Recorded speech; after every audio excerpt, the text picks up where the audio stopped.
before fields had names. Settle in. Slow your breath. You are here to listen. You will travel through time with calm steps. No rush. No noise. Picture a small fire in the dark. Picture the shape of a hand on stone. Picture a sky without borders. For most of our story, the land did not belong to us.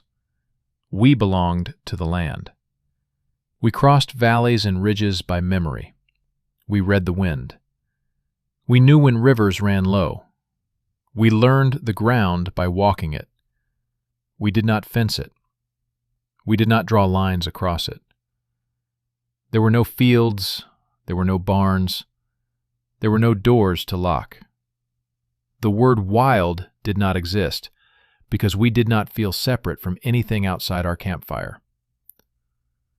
People moved in small bands, 30 souls, maybe 50. Grandparents, parents, children, aunts, uncles, cousins, allies. Everyone worked, everyone learned. The young watched the skilled watched the land. Work had rhythm. Gather at dawn, track by noon, clean tools at dusk. Share the meal, share the story, share the risk, share the reward. Food lived in the landscape. You carried knowledge, not stores. Shellfish at low tide. Reindeer along river crossings in spring. Roots when the ground softened. Hazelnuts in autumn when the husks browned. Berries when birds grew noisy. Every season had a voice. You learned the voices one by one until they formed a chorus you could trust. We walked across a world filled with other humans. Neanderthals still moved through parts of Europe and Western Asia. Denisovans left traces in the East. Our own species, Homo sapiens, had spread across Africa, into the Levant, across southern Asia, and into far cold plains. We were not one tribe, we were many. We spoke in many ways. We cooked in many ways. We made tools from stone and bone and wood. We sang. We carved. We painted red ochre on skin and rock. We did not write, yet nothing important was forgotten. Memory lived in the mouth and in the feet. Work was smart. It had to be. Mushrooms needed skill. Shellfish needed care. Fish had seasons. Plants fought back with toxins. Meat spoiled. People learned to grind seeds. People learned to soak bitter roots. People learned to smoke fish so it lasted. Grandmothers were libraries. They held recipes and maps in their minds. Hunters were patient teachers. They traced an animal from a bent grass blade, a smudge on bark, a loose hair on a thorn. Children played with tools until play turned into skill. You did not pass exams. You passed thresholds. First small tasks, then larger tasks, then tasks that others trusted you to do when it mattered. Many bands lived by what scholars call an immediate return economy. You worked, you ate, you slept. Your reward came soon. You did not hoard. You did not own more than you could carry. When food was scarce, you relied on others. When you had luck, you shared. This habit made big gaps in wealth hard to hold. You earned esteem by giving, not by piling. Leaders rose for a task and then stepped back. A tracker led the hunt. A midwife led the birth. A skilled storyteller held a group together through a long winter night with a few words and a quiet voice. No one sat on a throne. If tension grew too hot, people walked away. In a world without walls, distance was the final tool. None of this means peace without conflict. Raids happened, jealousy happened, grief sat at many fires. Yet the structure of life made long chains of command rare. Mobility helped people cut knots. The forest reset grudges. The horizon cooled arguments. You could leave. That option shaped behavior as much as any rule. For tens of thousands of years, this mode worked. The proof is simple. Our species grew in number and range while keeping this pattern. If it had failed, we would not be here. So why change it? Why swap a flexible life for one tied to soil and walls? The answer begins with climate. The sky shifted, then we shifted. Not in an instant, in steps. During the cold peak of the last ice age, ice sheets spread across much of the north. Far from the ice, the cold still squeezed life. Forests thinned. Grasslands spread. Lakes shrank. Animals moved. People adjusted. They found refuges in river valleys.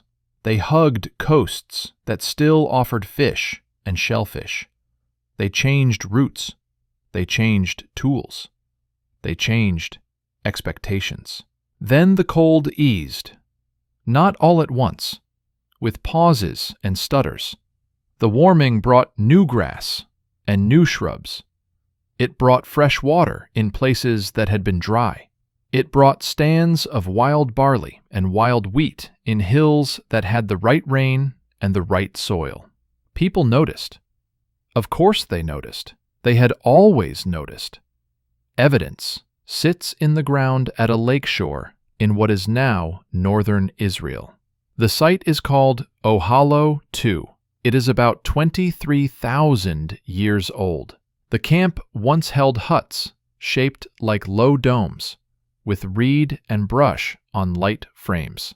One hut burned. Water covered the ruins and saved small things that would have vanished in drier soil. Archaeologists found charred seeds from more than 100 edible plants. They found grinding stones with starch trapped in tiny pits on the rock. Flour existed here long before fields. This was not a lucky accident. It was habit. People collected small seeds on purpose. They cleaned them. They ground them. They cooked with them. You do not move heavy grinding stones every few days. You keep coming back. Or you leave the stones where you can find them again. This is not farming. It is still foraging. Yet it hints at timing, planning, and return. Think about what this means for daily life. Small seeds demand time. You have to find them. You have to strip them. You have to winnow them. You have to grind them. You have to mix them with water. You have to heat them on hot stone or in ash. Groups that chose this work saw a path through lean months. Flour travels well. Flour stores well. Flour turns a short season of abundance into a longer season of meals. You can carry flour to a different camp. You can trade it. You can feed the young and the old the same soft food. People learned which plants offered better returns. They learned which patches ripened together. They learned that fire cleared shrubs that competed with useful grasses. They learned that seeds dropped near a camp sprouted the next year. They learned that a patch could give more if you returned at the right time and took with care. None of this turned a hillside into a farm. it turned a hillside into a calendar. Across the Levant, in the foothills of the Zagros, and on coasts and lakes, you see the same gentle pressure. More grinding stones, more storage pits, more hearths used for long spells, more focus on small game that tolerated human presence, snails piled in middens, fish bones in bunches, hares and birds and tortoises. This is intensification, not because someone wrote a plan, because the land allowed it, and people followed the signal. Sometime after 15,000 years ago, a culture we call Natufian settled in parts of the southern Levant. They built round houses with stone foundations. They reused house spots. They buried people beneath floors. They strung beads from shells and teeth. They wore them. They left mortars too heavy to carry far. They returned to grind again and again. They harvested wild barley and wild wheat. They gathered acorns and almonds. They hunted gazelle and deer, but they did not rely on large game alone. When one patch failed, they leaned on another. They were still foragers, only now they stayed near good patches for long periods. They believed in place before they believed in fields. Dogs appear in this story. The bond was new. It grew from shared space and shared work. Dogs followed camps for scraps. People tolerated their watchful eyes and sharp ears. A burial at Ain Malaha shows a person with a puppy placed beside the body. One hand rests on the animal. That touch is old and clear. Two species chose each other. Night watch met warm hearth. Alarm met companionship. This was not a pet habit.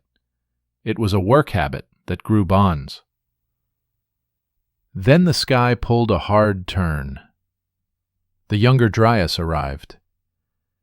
It was a sharp, cool period that began roughly 13,000 years ago. Rains shifted, plants failed. Ice pushed back on the promise of the warm. People who had leaned into longer stays met a new risk. Some sites shrank. Some were left quiet. Others pushed harder on the patches that still worked. The lesson was simple. Stability had limits, yet the taste of it stayed in mind. People had seen a world where the same grove gave nuts again. They had seen a barley patch respond after a fire.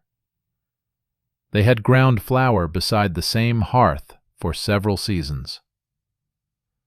The idea of staying no longer felt like a story.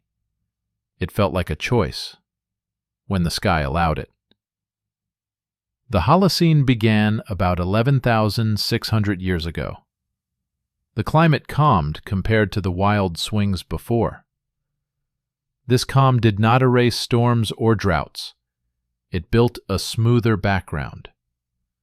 Seasons kept promises more often. Rain came closer to schedule. Frost lifted a bit higher up the slope. Plants that had struggled in the cold now spread. In the Fertile Crescent, hills and valleys carried wild einkorn, emmer, and barley. Lentils, peas, and bitter vetch grew in reach. People who already knew these foods could now predict them with more confidence. If you dropped seed near camp by chance, more of it sprouted. If you cleared brush, more grass returned. If you returned on time, more seed heads stood ready. Confidence changes behavior. Groups stayed longer. They dug storage pits into house floors. They lined them with clay or plaster. They sealed them with flat stones and ash. They cached food in cool ground. They returned and found it safe enough. Storable food is an anchor. It is also a risk. You must guard it. You must defend time that you spent making it. You must plan around it. Plans pull people into routine. Routine pulls people into place. Sedentism began as a spectrum, a season in one spot, then most of a year, then many years with small moves. Round huts gave way to rectangular rooms. Rectangles pack better. They stack, they divide. You can add a room without warping the plan. You can create storage that stays dry. You can fix a roof with new reeds each spring. You can pass a doorway through generations and tell a child who slept there before them. This is not yet a village in a tight block. It is the seed of one. With long stays came waste. Piles of shell and bone grew near houses. Ash layers thickened behind windbreaks. Refuse drew animals. Dogs watched. Rodents gnawed. Birds picked. Goats and sheep paused. People noticed the pause. Some animals did not bolt at the sight of smoke or the clatter of stone. They returned. They learned the map of scraps. They learned that the ground near people stayed open and safe from some predators. People learned that young males were good meat, and adult females made herds grow. Culling began. Not every place, not all at once, but often enough that bone piles tell the pattern. Fewer old males, more young males cut short, more adult females living longer. That is management. It is not full control. It is a schedule shared between species. Goats fit this shift. They handle steep ground. They learn routes. They follow leaders. They eat many plants. They grow fast. They give milk. People started penning them near homes at night. They started walking them to browse during the day. Dung built up in corners and hardened into layers that still read like pages. The pages say the same thing. The herd slept here. The people slept nearby. Work woke at dawn and counted horns before sunup. This new work changed bodies. Less long-range walking, more standing, more grinding, more lifting, more bending. Joint wear patterns changed. Spines bowed in new ways. Hands thickened at new points. Teeth wore in different lines from grinding grit in flour. This is data etched into bone. It is not a story told to flatter or scold. It is a record of tasks. Sedentism also changed time.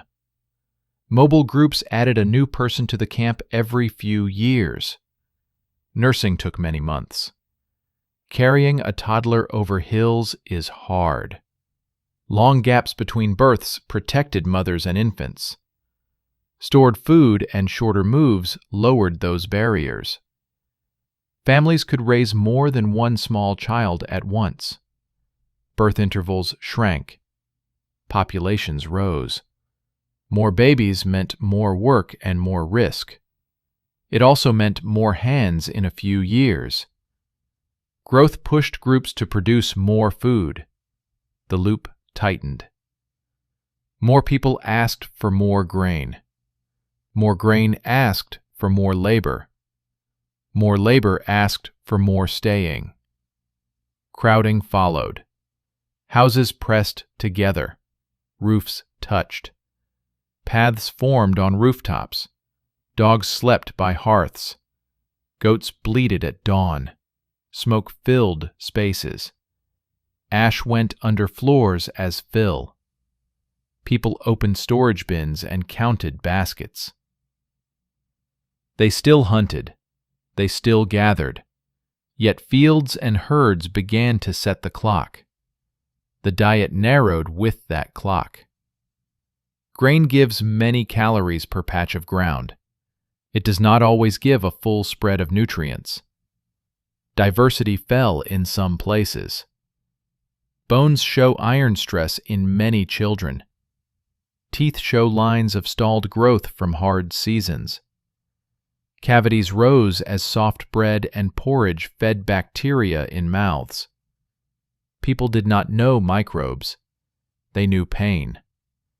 They chewed anyway. They ground anyway. They baked anyway. The millstone taught a new kind of patience. But I am moving ahead. We are still before the first true fields. We are still in the age of skilled gatherers who stayed long enough to change the patches they loved. Let us visit more of their world.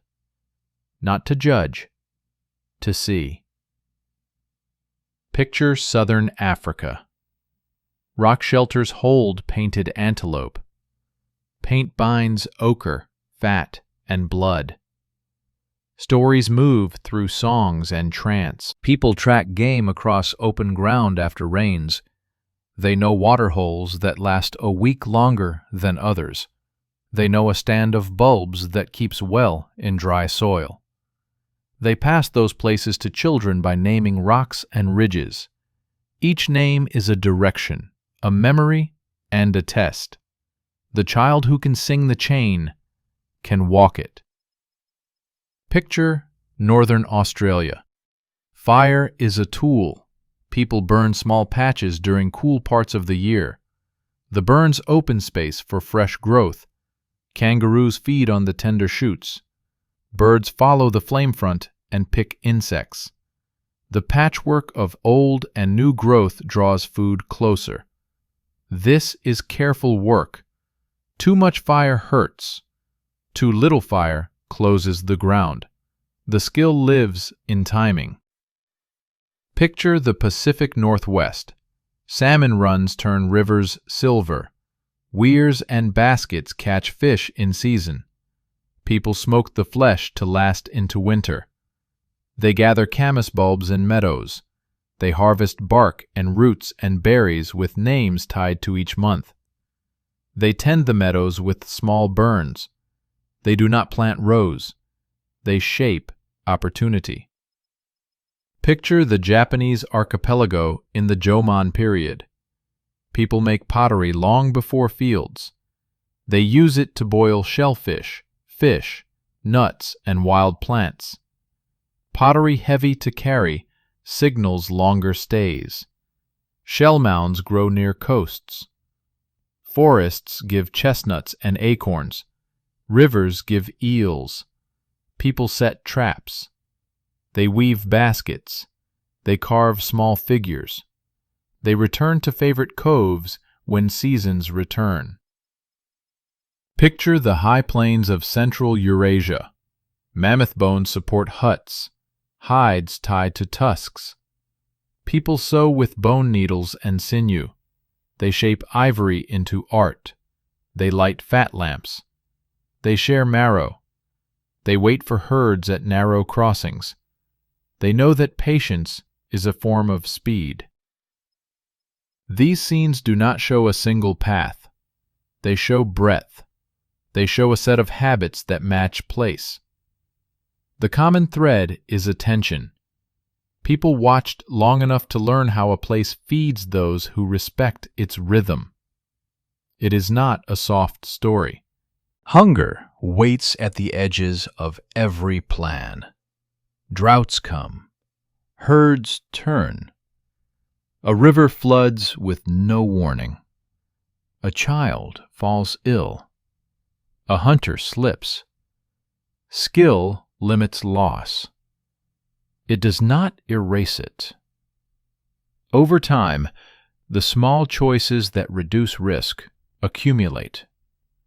Favor seed heads that stay intact until you gather them. Return to the same barley patch before the heads shatter. Cut stalks with flint sickles that carry plant glue and cut faster. Store in pits that keep rodents out.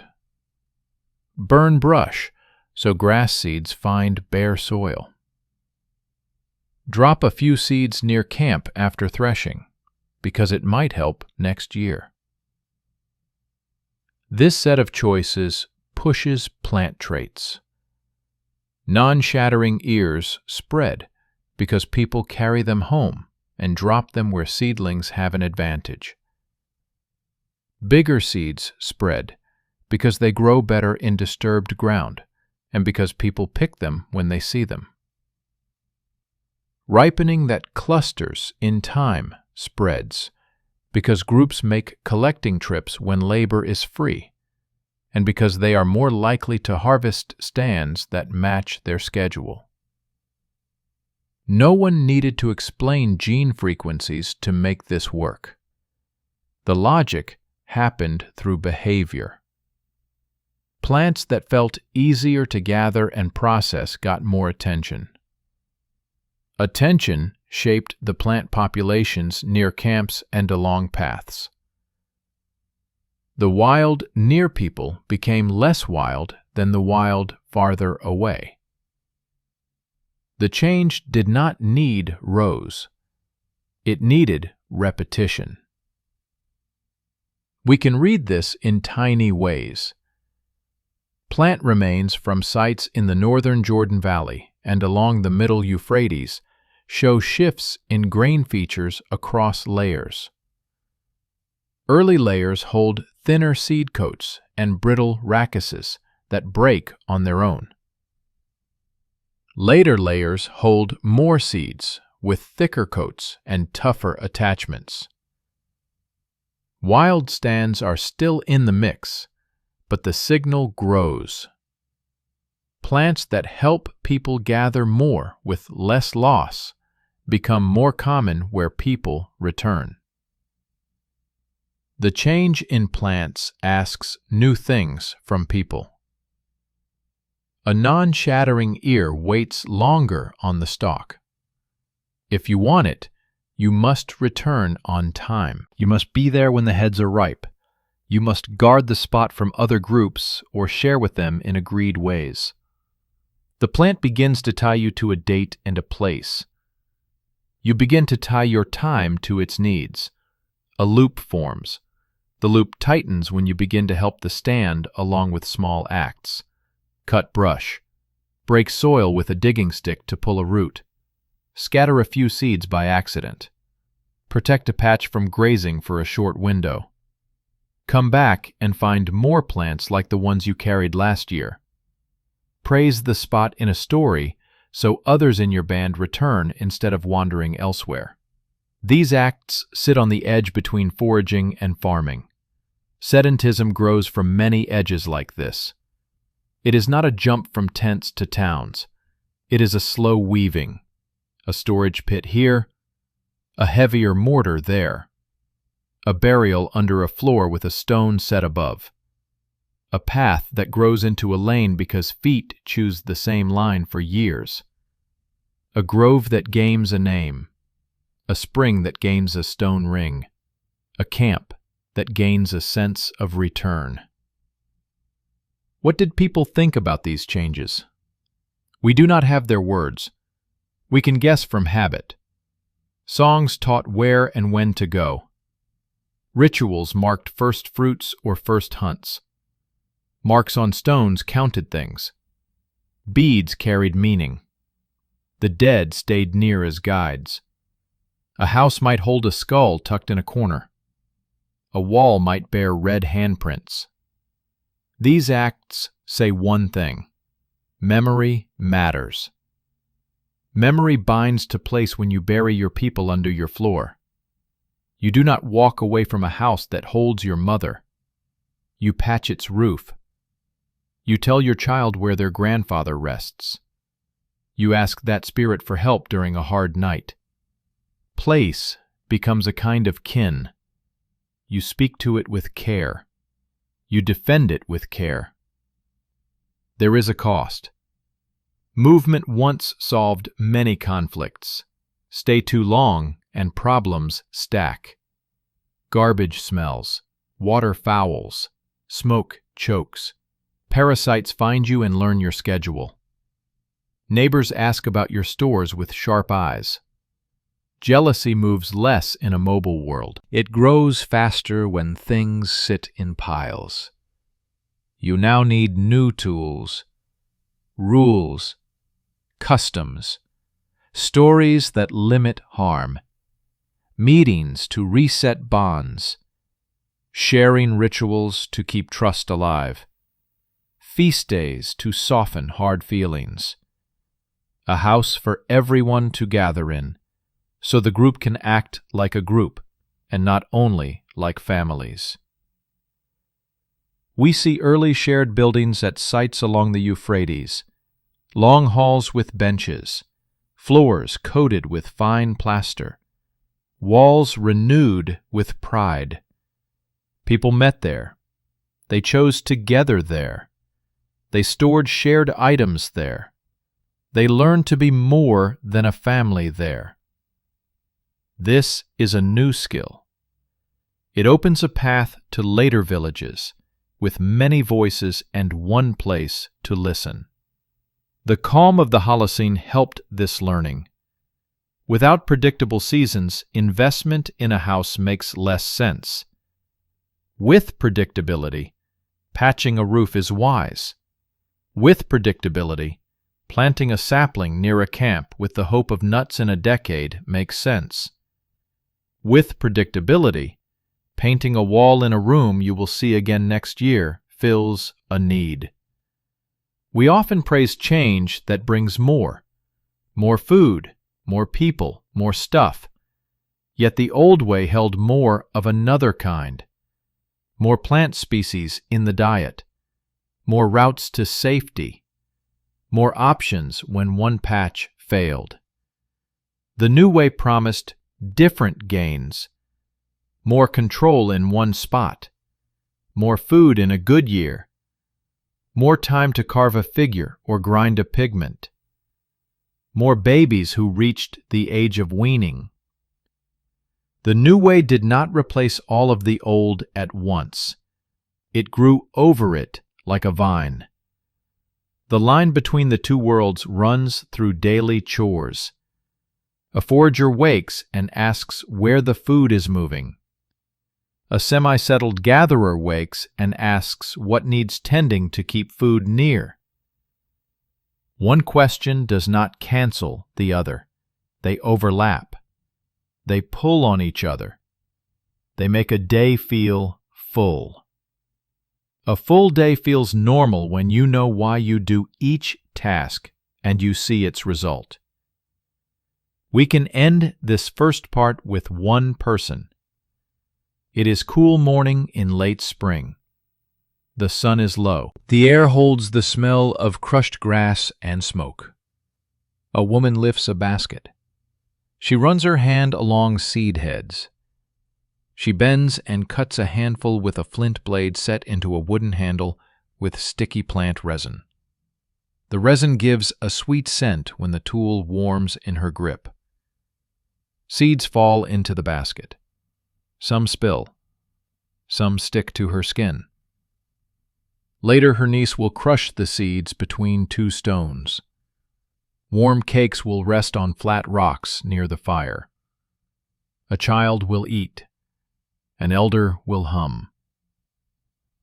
On her way back, she passes a ring of stones around a small grave. Someone placed shells there long ago. She steps softer. She nods. She looks up the slope. She sees a patch they burned last year. New growth fills the ash. Birds are busy. She smiles. She is not a farmer. She is not a nomad in the old sense either. She is a human who learned a new balance. She knows where to go tomorrow. She knows where she will sleep tonight. She knows the taste of flour. She knows the weight of a grinding stone. She knows the route to a spring that has held water every late spring since her mother taught her its turn in the path. She knows a dog will follow her back and guard the camp as shadows grow. She knows that if the sky holds steady this year, she will return to this patch next year. She knows that if it does not, her band still remembers another valley where grass ripens later. Knowledge is her home. The land is her pantry. The path is her promise. You now hold the beginning of the change. Movement still rules, but return now holds more weight. Seeds still fall where they will, but hands now favor the ones that wait on the stalk. Houses still rise from brush and stone, but floors now cover bones of kin. Dogs still scavenge, but they also sleep by the fire. The sky still decides. People now plan a little further than before. We stop here for now. The next chapter stands at the threshold. Rivers set their banks. Seasons keep their pace. People lean in. Fields are not named yet, but they are coming. The first fields and the first herds. Morning light touches the hills. The air is still. A stream speaks softly over stones. People wake inside houses with walls of mud and reed. They step out with baskets and blades. They look at the same slope they looked at yesterday. That is the quiet sign. The ground is no longer a stop. It is a plan. The sky keeps a steadier rhythm now. Winters feel shorter. Springs feel kind. Rains come when people expect them. Floods arrive and drop dark soil on low fields. The calm does not remove risk. It lowers the noise. A promise forms. If you drop seed in this soil, it will answer. Not always. Often enough to try again. A woman kneels at the edge of a patch. She pinches soil. It holds shape and breaks clean. She nods. She presses seeds into shallow furrows cut with a stick. She knows where the shade falls in late day. She knows where cold air settles at night. She knows which part of the slope dries first after rain. Small facts build a harvest. People start to shape water. They scratch shallow channels from the stream to the field. They set small stones to slow the flow. They stack reeds to stop silt from choking the cut. They watch the water spread and soak. A field is not just soil. It is timing, light, and water under watch. They still gather. They still fish. They still hunt. They do these things with a new frame. The field sets the clock. Planting comes first, weeding comes next. Guarding follows. Harvest keeps everyone busy. Grinding fills the gaps. The old world of routes and rounds bends around this new center. Grain teaches patience. You wait for months before you taste your work. You need faith in the land. You need trust in each other. You need storage that keeps thieves and rodents out. You build bins with plastered walls. You line pits with clay. You seal lids with mud and ash. You mark which pit holds food for daily use. You mark which pit holds seed for next year. The future sits under your floor. You sleep on it. You dream on it. You defend it. The first clear fields stand in the hills and valleys of the Near East. People plant einkorn and emmer. They plant barley. They tend lentils and peas. They keep bitter vetch and flax in small plots where soil suits them. Each plant answers a need. Grain feeds the many. Lentils and peas give strength. Flax gives fiber.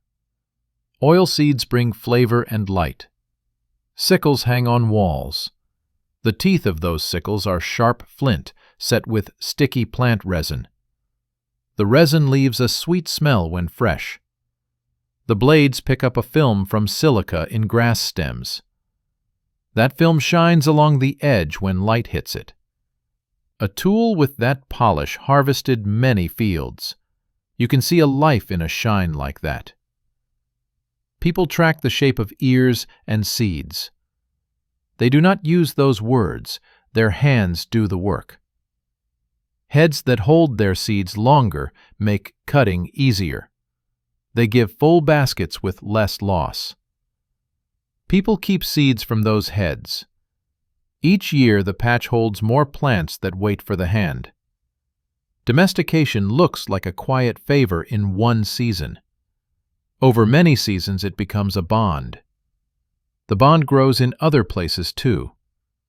On the banks of the Nile, people harvest wild stands and later tend emmer and flax. In the valleys of the Indus, people clear ground and care for barley and early wheat. On the Yellow River and the Loess Plateau, people tend millet that loves dry wind and open hills. In the lower Yangtze, people learn the needs of rice and the joy of water that stands at the right depth. In New Guinea highlands, people raise taro and bananas on slopes that hold mist. In West Africa, people lean on yams, pearl millet, and sorghum when the rains shift north and south each year. In the Americas, people shape a new trio: squash first, then maize, then beans.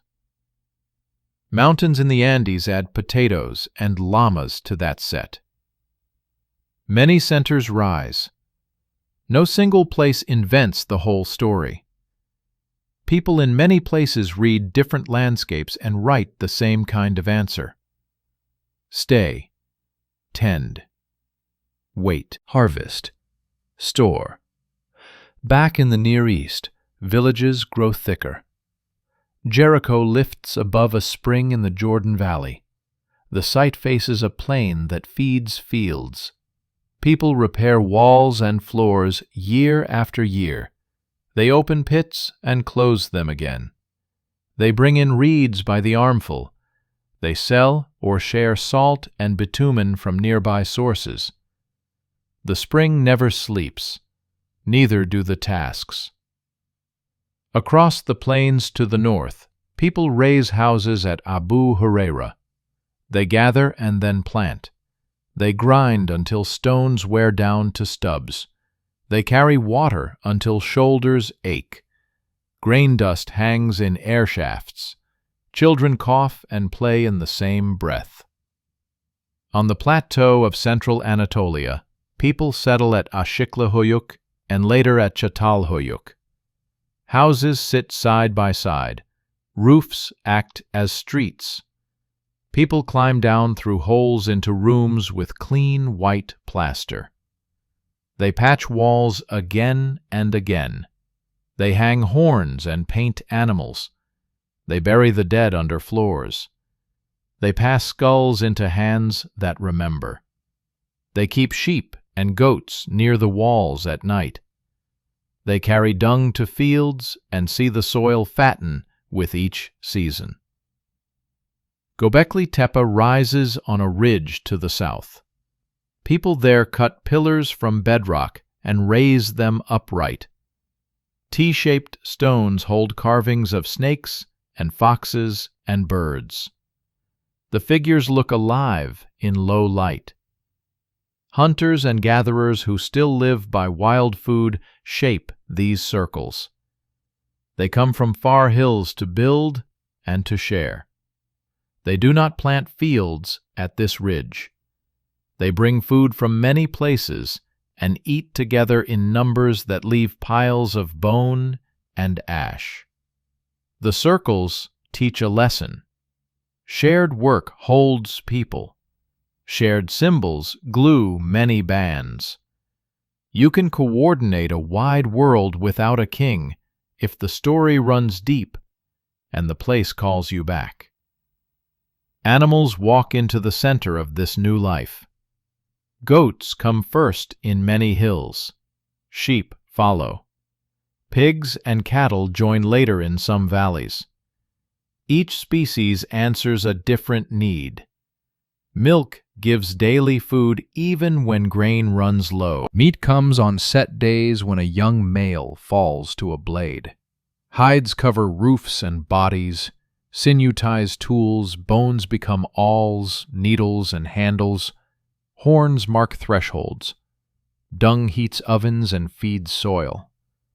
Animals are not just food. They are time made visible. They fix days with chores. They bind people to paths between pens and pasture. Herds ask for space.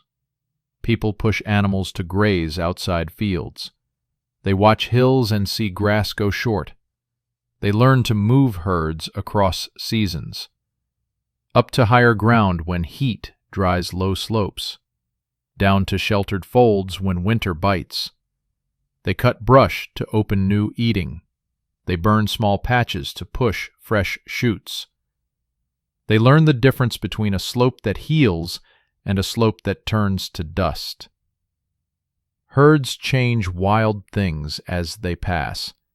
Hooves press seeds deeper. Dung moves nutrients across distances. Browsing shifts the shape of shrubs. Plants that hold low and spread wide do better under steady nibbling. Plants that only seed once in many years fail if grazed at the wrong time. People learn to protect stands they value. They cut branches to feed animals in snow. They stack hay in small mounds with thorn on top. They use thorns as fences around gardens. They invent the hedge in all but name. The day now holds a new set of sounds. Grinding stones sing. Milk foams in bowls. Wooden beaters thump curds. Water boils in pots that grow black on the outside and pale on the inside from hot grain. A child laughs and then wails. A goat answers. A dog barks twice at a shadow and then sighs. Every sound marks a task. None of it moves very far. The world compresses into a circle of hills you can cross in 2 hours and back. This compression comes with gains and losses. You hold more things. You shape more space. You feed more people in a good year. You age near kin. You watch your child grow without the fear of a long move through a hard winter. You also breathe more smoke. You share more germs. You fight more often with the same neighbors over water that runs thin in late season. You learn to make rules. You meet in a large room and talk until tempers drop. You give a gift to calm a hot moment. You invite a neighbor to a meal after a hard week. You promise to keep a canal clear, and then you keep watch to see if they help.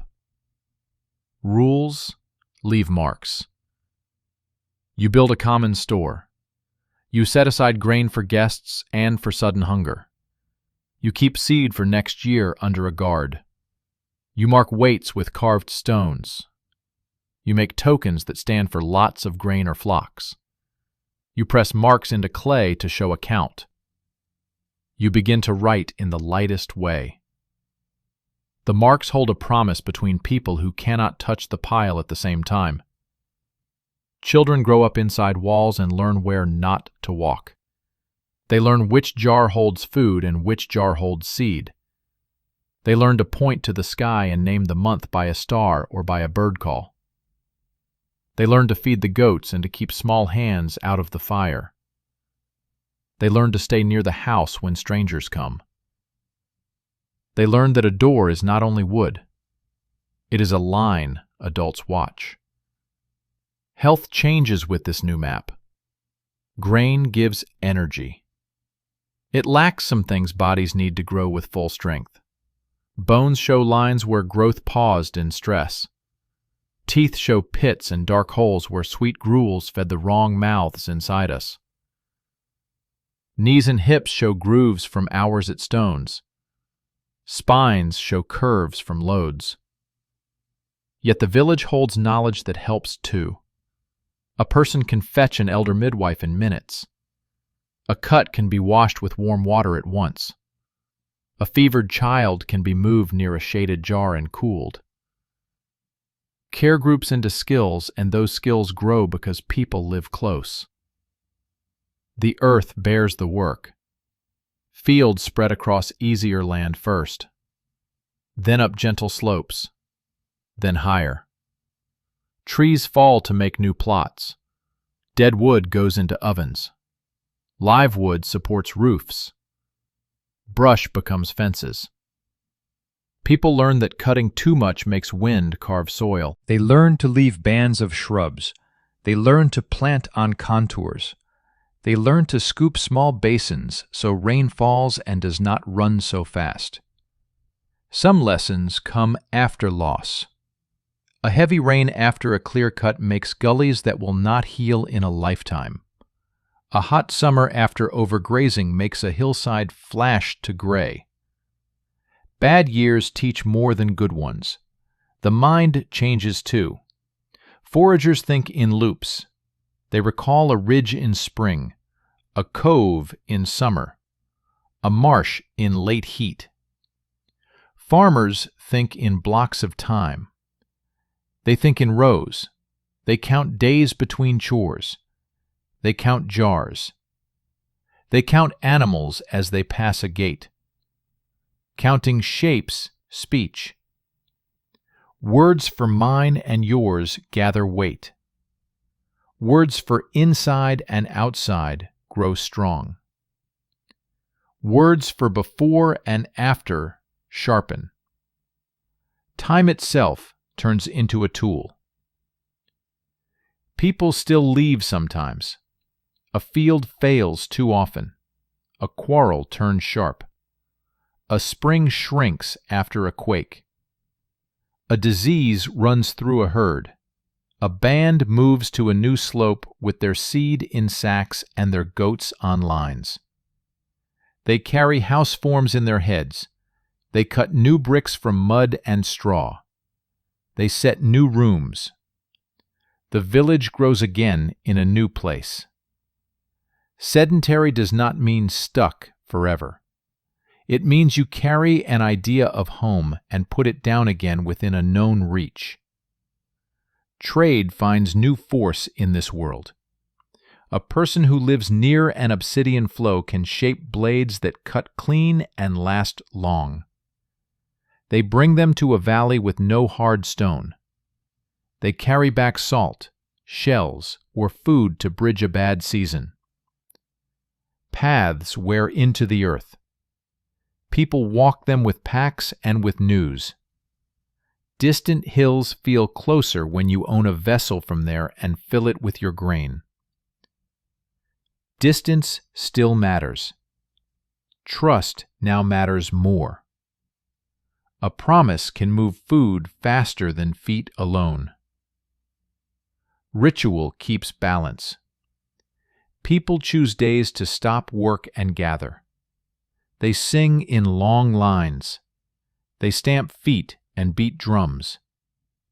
They share a stew that took all day and night to cook. They tell the story of a field that saved them, or a flood that cut them, or an ancestor who knew where to dig a well. They praise a spring with a wreath of reeds. They place a small figurine in a wall. They face a stone carved with a fox and stand silent for a time. The acts are not the same in every place. The point is the same. Shared feeling binds bodies that strain together all season. Dogs still sleep by doors. They warn at night. They help move goats. They find lost kids. They dig in refuse and reduce the load. Cats begin to lurk near grain stores. They hunt mice and rats who hunt the grain. People tolerate these shy hunters. The alliance needs few words. It suits both sides. Small partners keep the big system from bleeding out. Close work with animals changes bodies in many villages. Some people gain a trait that lets them drink milk past childhood. It spreads where herding is strong, and milk saves lives in lean months. The trait does not spread where milk is not a habit, or where plants feed well year-round. This is a direct swap between culture and gene. It is simple and clear. A habit shapes a body across many lifetimes. A body shaped by that habit feeds a habit more. Feedback loops sit everywhere once fields and herds take hold. Tools shift with the tasks. The digging stick becomes a light hoe. The hoe becomes a heavier blade tied to a handle. Wood and stone work until the task grows too big for them. People learn to smelt copper from green ore in places that offer it. Soft metal becomes awls and small blades and beads. It bends easily and dulls fast. It shines and pleases. Later, people learn to mix copper and arsenic or tin for harder tools. That change stands beyond this chapter. The path begins now in fires that already burn day and night for bread. You can stand at the edge of a village and read its age. Thin layers mean short use. Thick layers of brick and ash mean centuries. Floors renew again and again. Walls rise on old walls. Streets move when houses shift. Rubbish mounds creep outward like slow waves. A child plays on a hill made of old rooms. They live on top of memories that sit just below their toes. Distance learning of a different kind spreads when villages see other villages. A person visits a cousin 2 valleys away and returns with a new way to build a hearth so smoke leaves faster. A pot with a different lip arrives. It pours without drips. People copy that lip and then add their own twist. A seed from a new valley comes in a pouch. It grows well in a corner where old seed struggled. People keep a new line going in that corner. Exchange breeds invention without speeches or plans. It happens in hands. Not every place goes down this path at the same pace. The world holds bands that still roam full-time and do well because they read their land. The world holds bands that farm part-time and range part-time. The world holds villages that try fields and quit after a few years because the returns do not hold. None of these choices show failure by themselves. They show fit. What matters is how well a way of life matches the ground and sky it sits under. Now, walk through a year in one village near a river bend. Cold days finish. People clean ditches. They mend tools. They open bins and measure seed. They share out work. They plant in shallow lines. They watch for birds and scare them away with claps and shouts. They pull weeds with hands. They fix breaches after a heavy rain. They mark the time to cut by the feel of the grain and by the sound heads make when they brush in wind. Harvest begins at dawn, so heat does not steal water from the stems. People cut and bundle. They carry sheaves to a threshing floor. They beat heads with sticks. Seeds jump free and gather in low baskets. Straw goes to animals. Chaff goes to fires. Grain gets winnowed by tossing into a breeze. Heavy seeds fall back. Light trash blows away. The grain dries. It pours into clean jars and pits. People hear the sound of a jar filling and relax a fraction. That sound says one thing. Another season may pass without panic. Some grain goes into warm water. It swells and sweetens. It gets mashed and warmed again. It bubbles. People drink it in cups at the end of a long day. Laughter rises. A song starts and fails and starts again. The drink does not only dull pain. It marks a safe moment. It says you can stop for a short time and let the body unclench. A goat births twins at the edge of the village.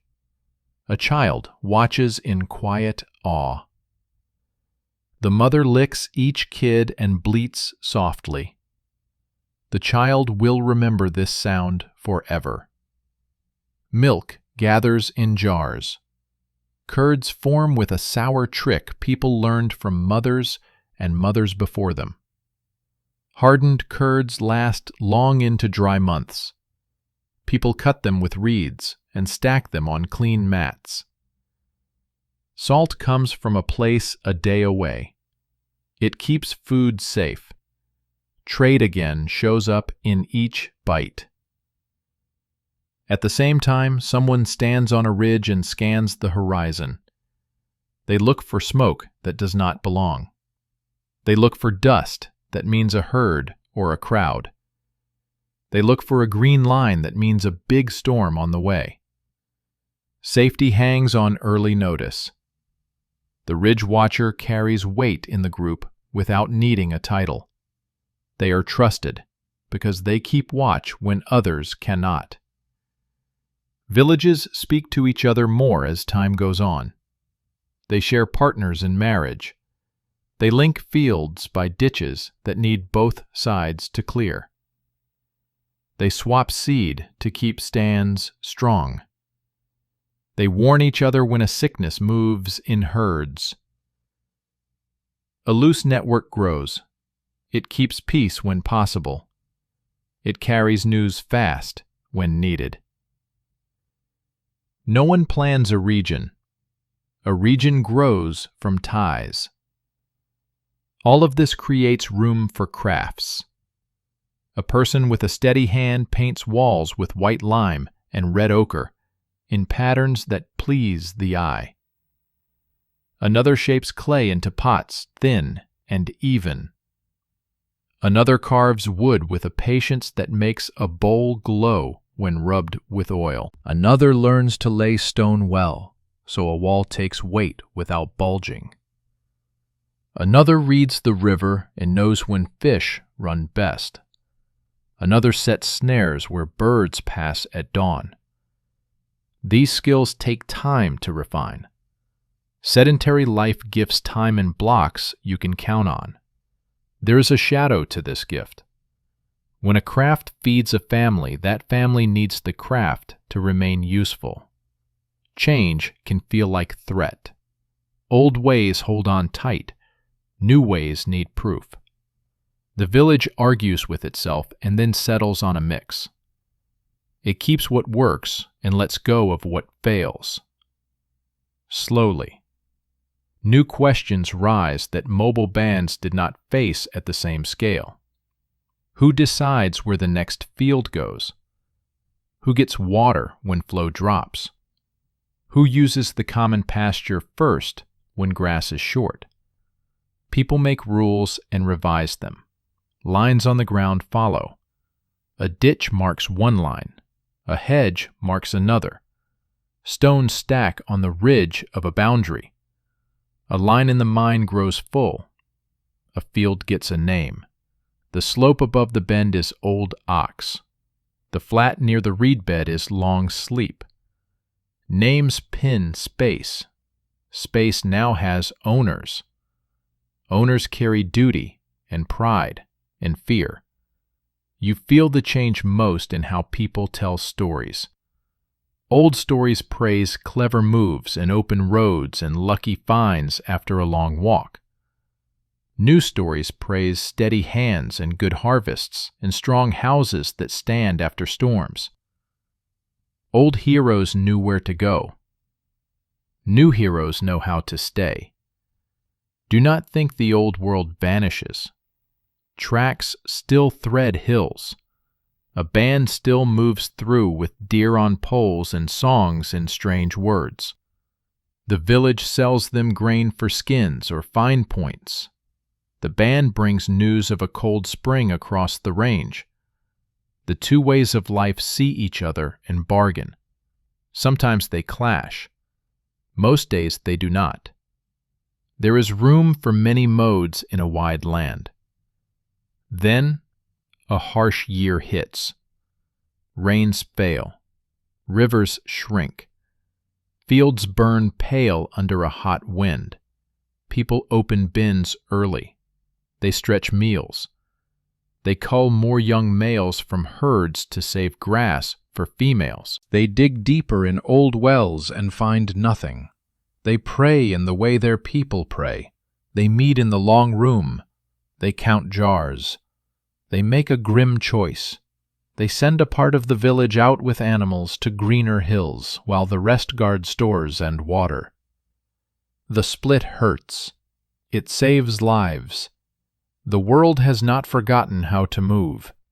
It moves when it must. The return feels like joy.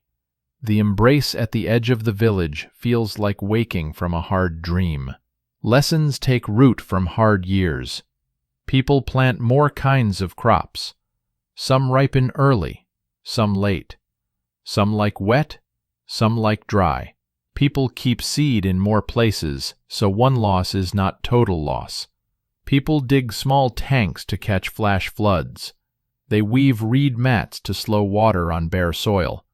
They leave stubble higher so wind holds less power. They build shade frames over new plantings. They put stones at the foot of trees to trap dew. A field turns from a flat of grain into a quilt of tactics. A quiet change creeps in as stores grow bigger. Some people keep keys. Some people hold measures. Some people speak first in the long room. Influence forms in the same way mud brick forms. Lift a bit. Set it in place. Smooth the edge. Do it again tomorrow. No one crowns a ruler. Trust clumps around tasks and then around certain names. The village watches and accepts or resists. Human nature has not changed. The setting changes how it plays out. Death and memory hold the village tight. Graves under floors gather layers. Faces in skulls get plaster masks and paint. A child knows a skull by touch and name. They feel a link to people who will never share bread in the same room. Memory locks a house into a line that goes back and forward. That line ties to a field. The field ties to a ditch. The ditch ties to the river. The river ties to the sky. The sky ties to a calendar in the mind.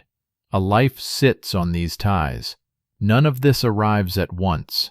It grows in fits. The path bends and doubles back. One place leaves fields and goes back to fish and nuts after too many crop losses. Another place adds more animals and fewer fields because hills suit herds.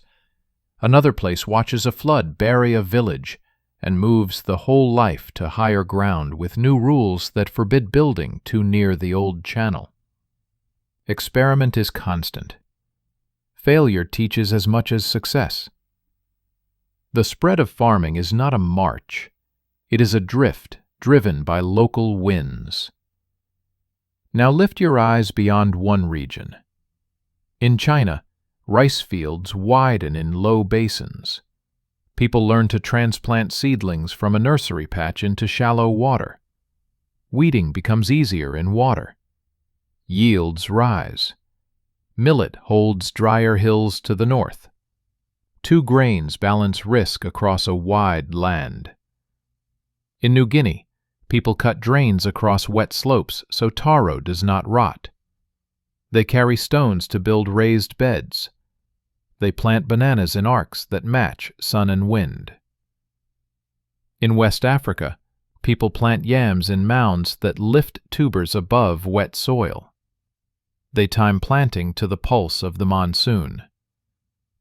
In Mexico, people learn to save the best ears of maize. Bigger kernels answer care. Squash shades the ground and keeps water in. Beans climb and fix nitrogen, which feeds the trio. A field there is a conversation among plants, not a shout from one. In the Andes, people plant potatoes in high, cold ground. They learn to freeze and dry slices at night and warm and press them by day. The food hardens into pellets that last for years. Storage now lasts not seasons, but spans that can bridge a failed summer and a failed winter. Each center sends a message across time. Farming is not one thing. It is many answers to one question. How do you turn a place into steady food without breaking it? Some answers work for a while and then fail. Some answers hold for long spans. The ones that last borrow from both worlds. They use movement and variety, along with care and storage. They do not treat land like a factory. They treat land like a living partner. They spread risk and avoid greed. You may ask where freedom sits in this world. It still sits in skill. A person who reads soil can find a safe site when others build on a flood path. A person who knows animals can save a herd in a snow. A person who judges grain moisture by sound can save a store from rot. A person who speaks well can end a fight before blades leave sheaths. A person who looks far can see clouds build and call for a harvest a day early and save food. Freedom now lives less in the open horizon and more in the room between tasks. It lives in knowing enough to bend a hard day. Look once more at one worker. He steps into a field at dawn. He presses a seed into damp soil with his thumb. He stands and stretches. He glances at the ridge where stones are stacked at a line his grandfather set. He remembers a winter when food ran low and a neighbor came with a sack and said nothing as he set it down. He remembers carrying a jar to that same neighbor the next year and saying the same nothing. Trust feels like that. It is heavy and simple. He walks to the pen and counts goats without counting. His eyes move, his mouth stays still. He hears a missing voice. He looks. He finds a kid tangled in brush. He frees it. He rubs its back and it sneezes. He laughs once. He will not tell this as a story. He will remember it forever. He walks to a plastered wall with a painted bull. He touches a line with his fingers, not to worship, to greet. He turns and lifts the lid of a bin. The scent of grain rises. He closes his eyes a short time. He opens them and lowers the lid. He does not think about invention or progress. He thinks about weather. He thinks about the child who coughed at night and now breathes easy. He thinks about a sister who will marry into a village upriver and bring back a new trick for lining pits. He thinks about a friend who wants to try planting on the other side of the ditch this year, where soil looks darker. He thinks about a small fox he saw near the hedge. He will set a snare. He will share the meat with the old man who cannot grind now because his hands shake. The day fills with such thoughts. They are ordinary. They are the core of a world. This is the middle of the long turn. The land keeps promises more often than before. People keep promises to each other because they must. Seeds answer hands, Hands answer seeds. Animals walk toward the fire at night and stay. Houses sit close and breathe smoke. Tools shine with the polish that only work can make. The horizon steps back a few miles and stops there. Life grows deep where it once grew wide. You can feel what comes next. More fields, more herds, more people. More marks that stand for measures. More rooms where many decide. More care, more risk. More walls that hold. More bones under floors. More stories on plaster. More children who do not learn the names of distant coves. More comfort in a storm. More hunger when a store fails. More of everything that staying makes. We pause on this ridge of time and look both ways. Behind us sits the open road and the bright map of seasons across a huge land. Ahead sits the close weave of paths between house, pen, ditch, and field. Both worlds are human. Both worlds carry love and loss and skill and pride. We have not chosen a mistake or a miracle. We have chosen a path with a cost and a gain. Take one more slow breath. Listen to the grind of stone. Hear the laugh of a child. Smell warm bread and wet clay. Watch a line of goats pass through a gate into the sun. The first fields and the first herds have arrived. The change is not loud. It is steady. It does not end here. It deepens. When you are ready, we will walk into the next span and see how this steady change reshaped bodies, minds, health, story, trade, and power. We will see how fields taught us to count debts and years. We will see how houses taught us to draw lines around space and around people. We will see why the soil sometimes felt like an ally and sometimes felt like a master. The soil's bargain. Morning smoke hangs low over the roofs. A rooster calls. A dog shakes dust from its fur. A child lifts a jar that holds yesterday's water. You hear a millstone sing in a slow circle. Villages fill the valleys now. Tracks run like threads between fields, pens, and wells. People no longer wake and ask where to go. They wake and ask what to do first. Work stacks. Feed the goats. Check the ditch. Patch a wall. Turn grain in the bin so it stays dry. Carry a child on your hip and a bundle on your back. The day answers you with a list.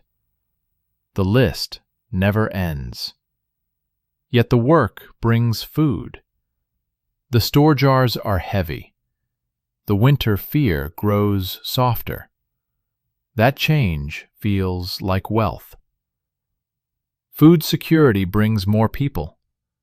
Births come closer together.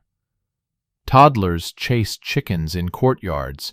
Infants nap near cool jars. The sound of crying mixes with the beat of grain on a threshing floor. Populations rise. Houses press against houses. Roofs touch. A village becomes a town, without a word for the exact moment when it crossed the line. Crowding brings new math. You now share air, water, tools, and habits with many. Germs pass faster. Lice sweep through hair. Coughs hop from bed to bed. Children take the hardest blows. Skeletons from early towns show thin bones and lines of stress. Teeth carry deep pits. Joints wear at strange angles. People live close to ovens and fires. Smoke bites lungs. Soot stains walls and skin. The gains are real, so are the costs. Diet changes show up in the mouth first. Foragers ate many plants and many animals. Early farmers lean on grain with a few partners. Bread and porridge fill bellies. They also feed microbes in plaque. Cavities and gum disease spread. Wheat and barley carry grit from grinding. Enamel wears. Pain follows. People push on anyway. They chew and sing through it. They did not choose easy lives. They chose stable lives. Crowding also builds skill. A fever has watchers. A breech birth has hands that know what to do. A broken arm finds a splint within minutes. A smoky fire is rebuilt with a vent the same day. One person can hold a trick and teach 10. A fix becomes a habit and then a norm. Knowledge gains speed inside walls. Walls speak. They record choices in lime and paint. Bulls stare from white plaster.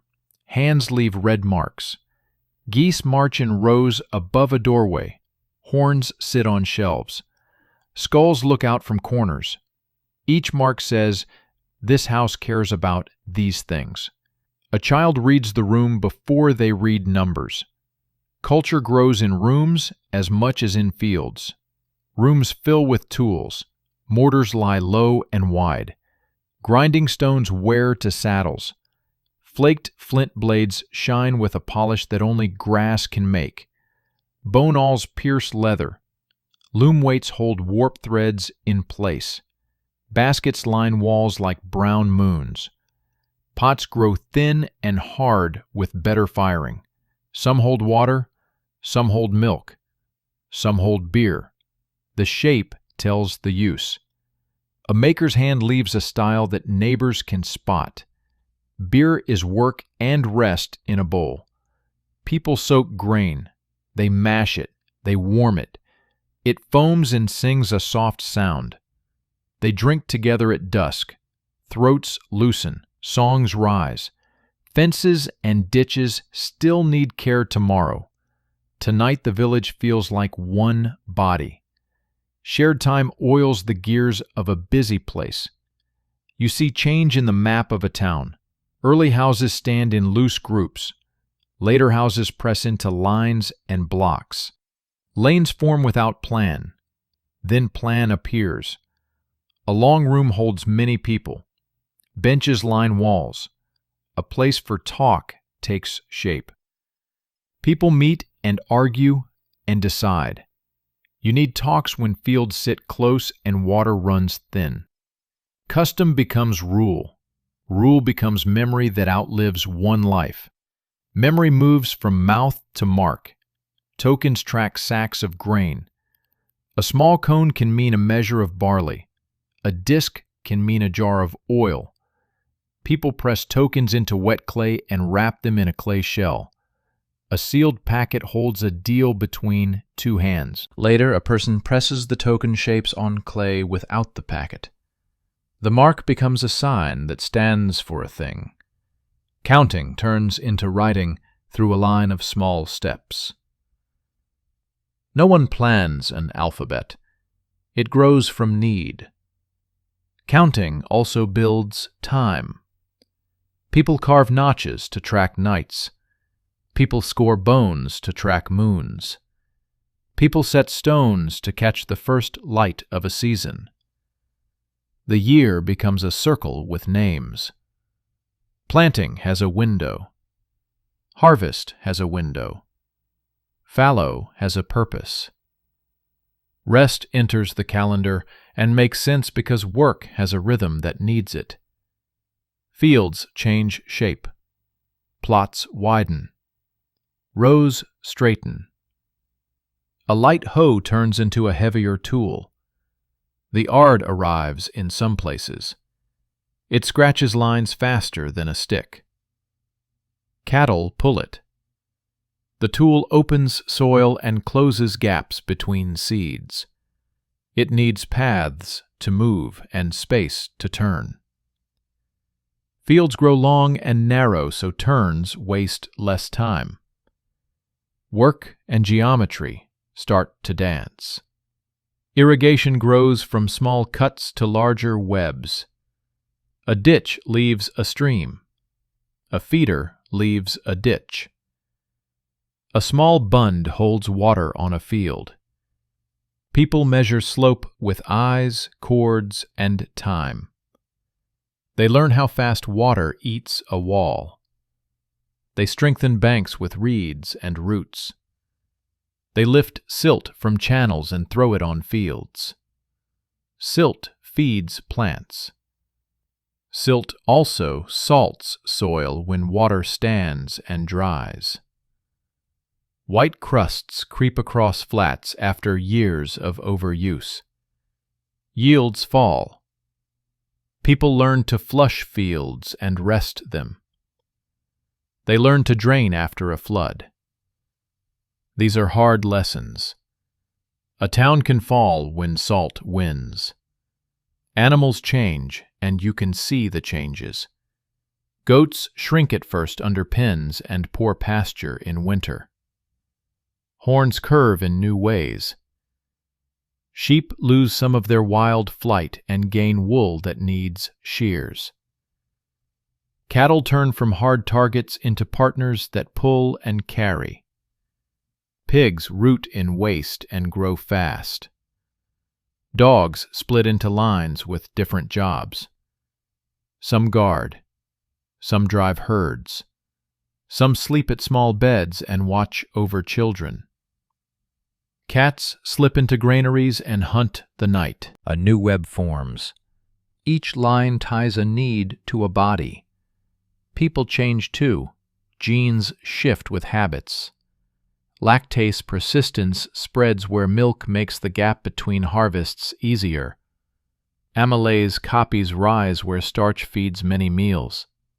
Skin, hair, and immune traits adjust as microbes share space with us and with our animals. Culture and biology pull each other into new shapes. You pass down a jar, a song, a seed, and an enzyme. All of them matter. Trade stretches lines across wide ground. Obsidian moves from eastern Anatolia to towns far south. Seashells ride in baskets to inland rooms. Salt runs like a river that never dries. Pigments, oils, and fine blades cross paths. News travels with goods. A woman from a river town marries into a hill town and brings a hearth trick that clears smoke. Her nephews live longer because of that trick. Exchange is not just stuff. It is survival. With stores comes surplus. With surplus comes choice. Choice can ease pain. Choice can also bend trust. Some people keep keys. Some people count. Some people manage measures and gain a kind of weight in the group. The line between duty and advantage thins. Villages watch and talk. They pull down a family that holds too tight, or they do not. Then ranks harden. Rooms grow larger on one side of a lane. Graves on one side hold beads and tools. Graves on the other side hold silence. Seeds make food. Seeds also plant difference. Conflict shifts. Mobile bands once walked away from a fight. Towns cannot walk. They build walls. They set watch. They store stones by gates. They keep slings ready. They train youths to stand firm. Raids now seek grain and animals. A few minutes inside a pen can erase months of work. Fear sharpens tools and minds. Cooperation grows under threat. yet threat also justifies harsh hands inside the walls. Power learns to speak in the name of safety. A pattern forms that will return across ages. Law learns to speak as well, first as memory, then as shared sayings, later as marks. Rules cover water use, field edges, and debt for seed. A word for interest appears. A word for pledge appears. You promise a portion of your harvest before you see the first sprout. A bad year traps you. Debt binds feet as tight as rope. Community can cut the rope with mercy days.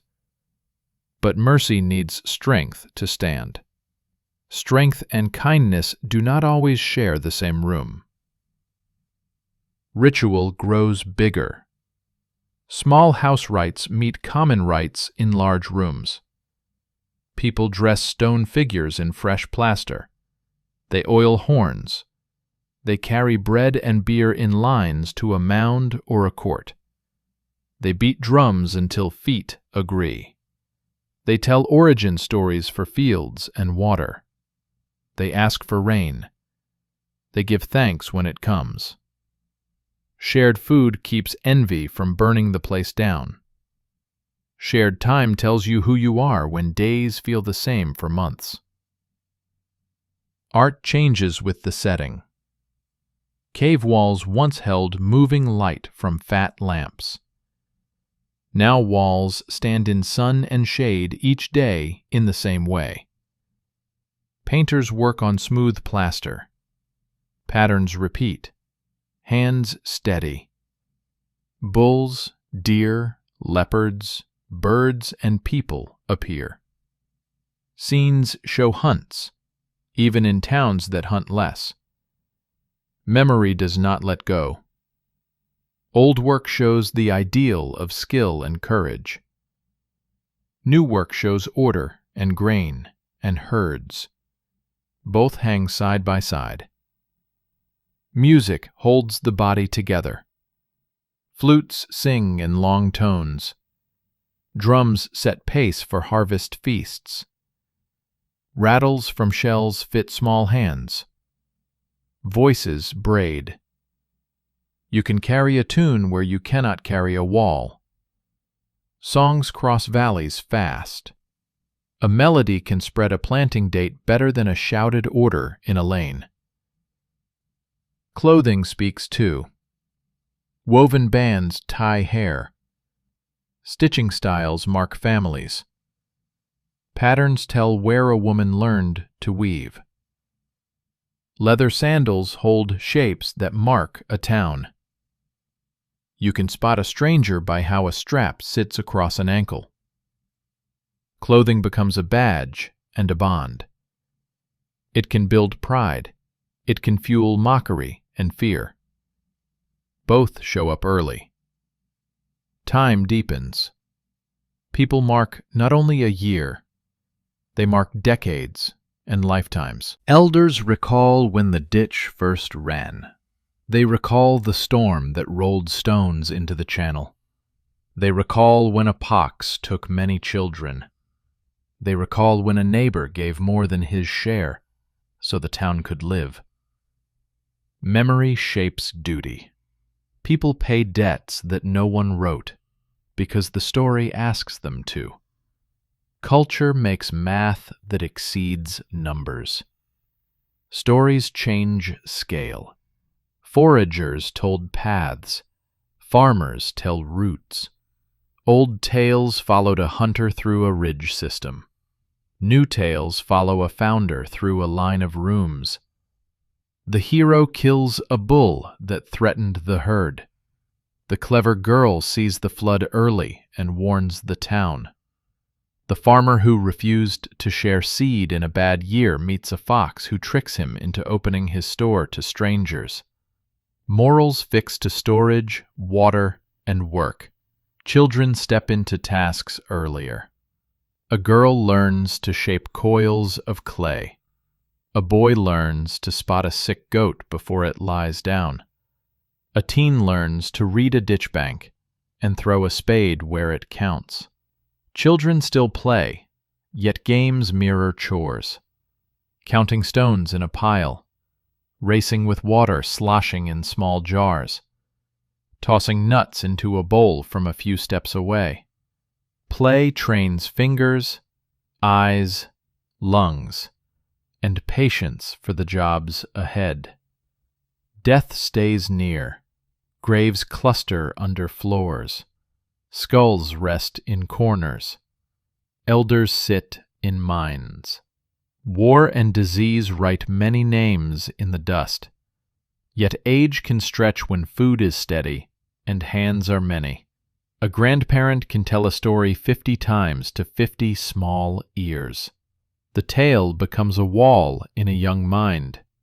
That wall holds when fear rises on a hot night. Metal work starts in hot ash heaps. Bright green or blue stones catch a curious eye. Someone sets a fragment by a fire. It melts and moves like wax. A drop cools and glows. The piece bends and holds shape. Copper begins a new craft. It makes small awls and pins. It makes beads that shine. Later it makes blades that shine and dull fast. People learn to pour. Molds hold shape that hands cannot carve in stone.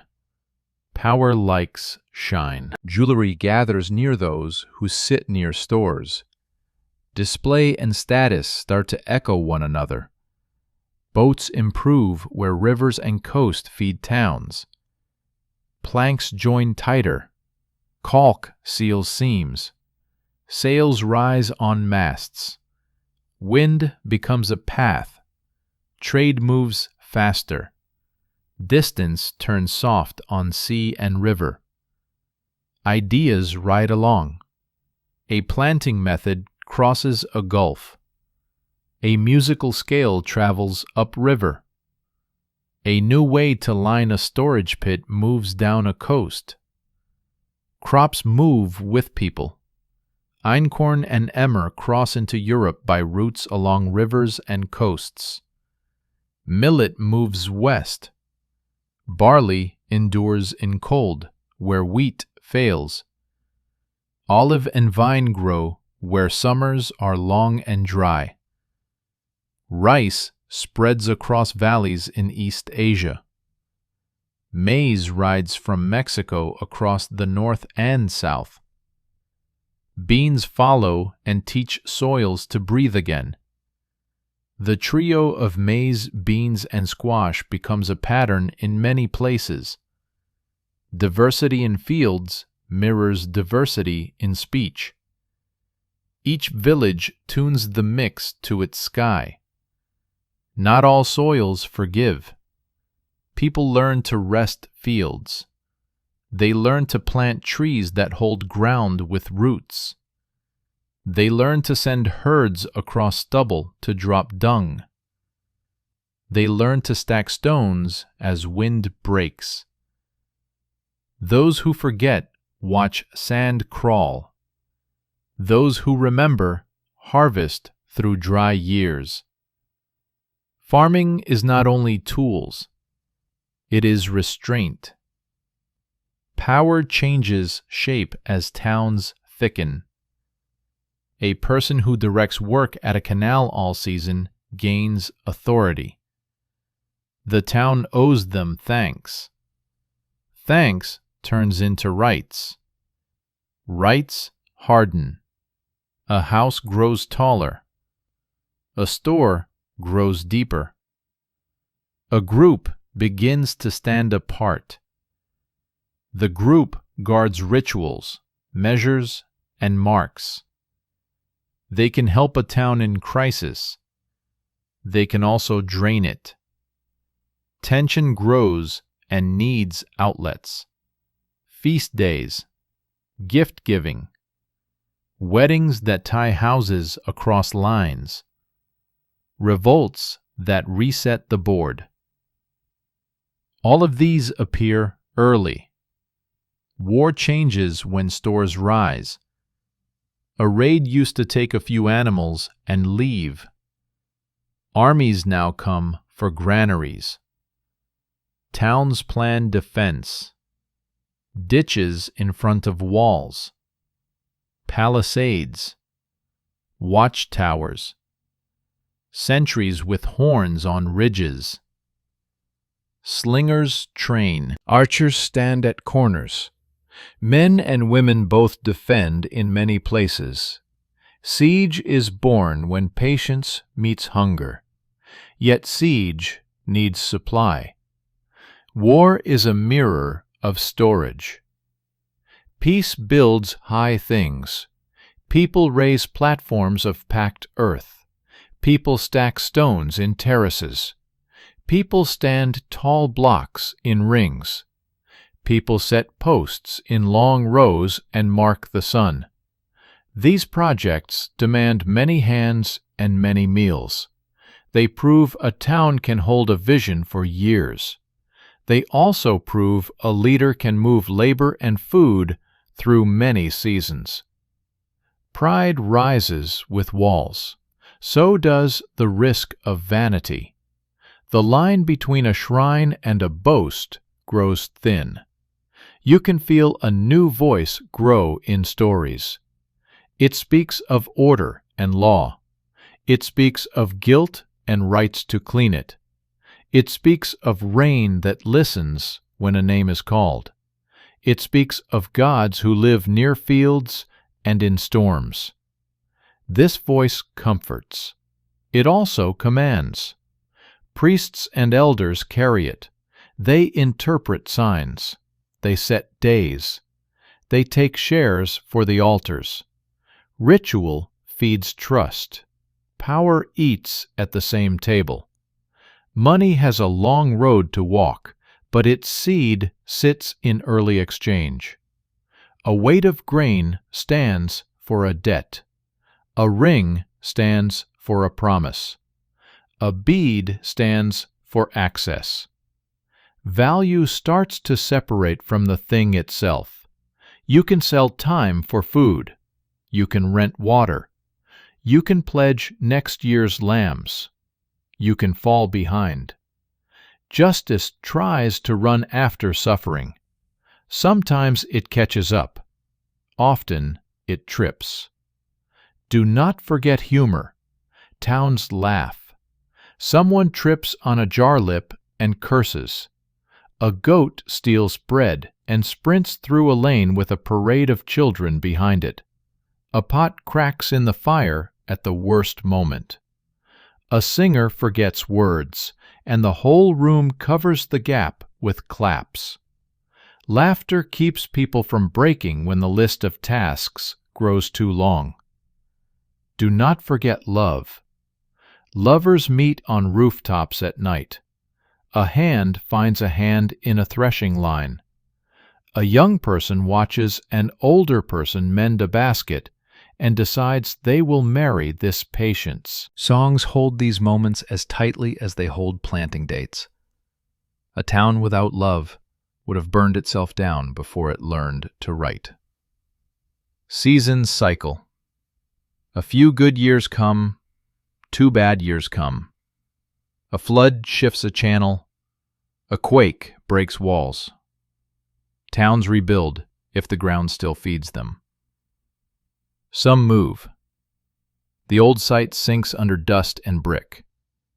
A new site rises on a nearby ridge. People carry the same skulls in baskets and tuck them into new floors. Continuity matters more than coordinates. Now widen the view again. Farming did not appear in one cradle and spread like a single wave. It rose in many places where plants and people fit each other.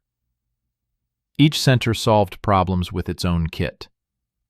The Pacific Northwest leaned on fish, nuts, and burns for a long time, and built dense towns without fields. New Guinea mastered wet slopes. China set rice in water and millet on dry ground and bridged climates.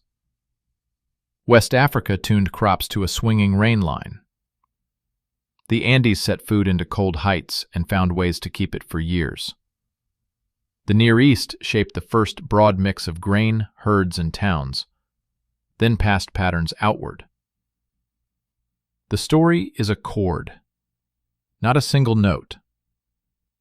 Across that chord, you can hear the same low beat. Farming brings food you can count on when it works. It brings more people. It brings stores. It brings rules. It brings writing. It brings trade. It brings walls. It brings songs that praise the steady hand. It brings children who do not know the names of far coves. It brings elders who know the names of every ditch and every old flood. It brings pride. It brings pain. It brings a bargain. Here is the bargain in plain words. You give up the option to leave today. You gain the option to plan next year. You give up part of the wild mix on your plate. You gain a full bowl most nights. You give up a broad map in your head. You gain a tight map in your hands. You give up some freedom. You gain many tools. Some days that swap feels wise. Some days it feels heavy. The weight shows in law codes that will come later. It shows in kings and taxes and armies that march on grain. It shows in canals that shine and in salting fields that dim. It shows in ports and ships and far trade. It shows in temples that rise and debts that never die.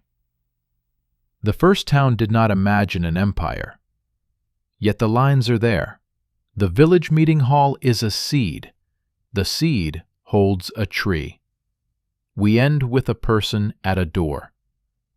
Evening comes. A cool wind moves along a lane. The person sits on a threshold that many feet have smoothed. The day took all their strength. It gave back bread, milk, and a safe bed for a child. They look across the yard at a painted wall. They look past that wall to a field that shows faint rose in fading light. Bats click at insects. A goat knocks its horn on a post and settles. The person thinks about tomorrow. They think about rain. They think about a neighbor who borrowed a jar. They think about a story from their grandmother about a time when people could lift a bundle and walk away from trouble. They smile and shake their head. That life feels close and far at once. You live with the same feeling today. You plan, you store, you owe, you help. You work inside a system that your hands did not build alone. You carry knowledge that many gave you. You face risks that many share with you. You hold tools that tiny steps across ages placed in your palm. Farming did not lift us above nature. It tied us to it with new knots. We learned to read soil, water, seed, and sky in finer lines. We learned to live with animals and their gifts and their germs. We learned to endure hunger with stores and with neighbors. We learned to argue and to count and to write. We learned to dream in blocks of time. We learned to build rooms where memory could live. Take one last slow breath. Picture a seed in a palm. Picture a field in the first light. Picture a town that wakes and starts its list. The soil made a bargain with us. We accepted. We keep paying, and we keep eating. We keep singing while millstones turn. We keep telling the old path tales to children who sleep under plastered ceilings. We keep both worlds alive in story, because both worlds live in us. You now know the path. Wild knowledge carried us through ages of motion. Settled knowledge carried us through ages of work. The two together made your world. The next time you break bread, you touch a choice made 10,000 years ago. The next time you see a fence, you see a line drawn in a long story. The next time you watch rain on a window, remember a time when rain on bare soil could decide if a village sang or wept. Cities, writing, and the price of plenty. Dawn spreads across a plain cut by canals. Smoke lifts from ovens. Carts creak. Voices rise from courtyards. The village world has tipped into something larger. Streets meet at corners. Markets fill with jars. The day no longer belongs only to family and field. It belongs to a place that now has a name and a face. A city begins as a cluster of neighborhoods. Each block grows from one craft or one clan. A row of potters fires at the same hour.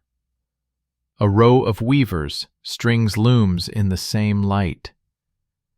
A row of herders stacks dung cakes under the same wall. Paths widen into lanes. Lanes meet at squares.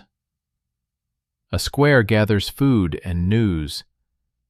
People learn to keep step with strangers they know by sight but not by name. Food makes the city possible. Canals carry water to fields far beyond the walls. Farmers push grain into the city on sleds and carts. Millers grind in shifts. Bakers work through the dark and deliver at dawn. The city depends on that chain. The chain depends on clear rules, times to open gates, weights that match from stall to stall, guards who keep the road clean of thieves, scribes who track deliveries and stores. Writing tightens that chain. It begins in tallies. It grows in clay marks that stand for measures. It becomes signs that hold names, debts, and inventories. The sign fixes a promise in a way a voice cannot. A load of barley owes the store. A store owes the temple. A temple owes the workers who dug the ditch last week. The marks sit still while people move. They let a city remember more than any one person can hold. Time gains sharper edges. The year breaks into named days with known tasks. Ditch clearing, field opening, sowing, weeding, harvest, rest, tax day, temple feast, market fair. Courts meet on fixed mornings. Witnesses stand on schedule. People can now plan 3 steps ahead and look back 3 steps with confidence. The clock arrives before the device. The city is the clock. Work specializes. Full-time potters fire finer clay. Full-time smiths melt copper in hotter furnaces. Full-time weavers produce cloth that drapes and lasts.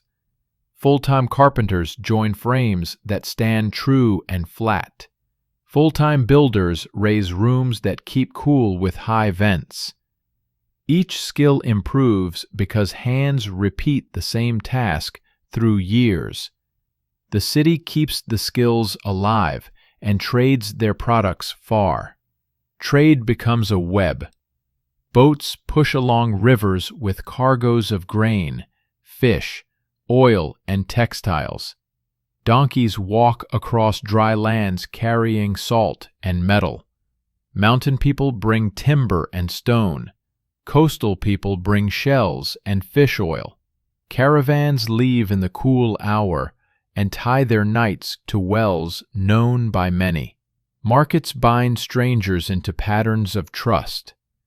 A fair deal today brings a safe welcome next season.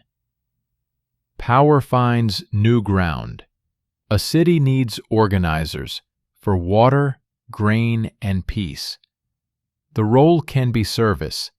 It can also become rule. Leaders emerge from houses tied to storage and writing. Their rooms grow larger. Their courtyards hold more jars. Visitors bring gifts to show respect and seek favor. The line between duty and privilege blurs. The city watches. Some accept the trade if order holds. Some bristle when hands grow heavy. Law gathers in clay and memory. Edicts set prices for bread, fines for broken ditches, and penalties for stolen jars. Edicts fix wages for harvest crews and diggers. They set rules for loans and pledges. They try to stop the strong from pressing the weak beyond endurance. They do not always succeed, but the existence of a law gives the poor a lever they lacked before. They can point to a mark and claim right. Religion scales with the city. The small house right grows into a public right. A temple stands on a raised mound. It stores grain and wealth. It feeds the street during famine. It employs scribes and masons and guards. It anchors the calendar. It sponsors festivals that keep peace. It can also tax and command. It can bless rule and silence doubt. The temple is a storehouse and a stage and a court. It supports a city and shapes it. Architecture reaches up. Mud brick mounds form platforms. Stone rings support public halls. Pillars create large rooms where many can gather out of sun and rain. Builders study wind and shade. They cut narrow lanes to make breezes. They set courtyards to pull light into rooms. They whitewash walls to keep heat out. The city becomes a machine for human comfort as well as control. Food risk changes shape inside this machine. One dry year can starve a village. A city spreads risk across many fields and many storehouses. It can move grain from surplus zones to deficit zones. It can send boats up a flooded river to areas that need help. It can do all this if records are honest and leaders act. When they fail, the scale flips and turns strength into weakness. Shortages turn to panic fast when many mouths rely on one chain. Disease also shifts. The city holds more people per street than any time before. Water that flows keeps life. Water that stands breeds flies and worms. Waste must move. When it does not, fevers rise. When it does, life improves. Some cities carve drains and build latrines. Some do not. The difference shows in bones and in how many children reach age 5. Hygiene becomes policy, not only habit. War hardens. A city holds stores that tempt.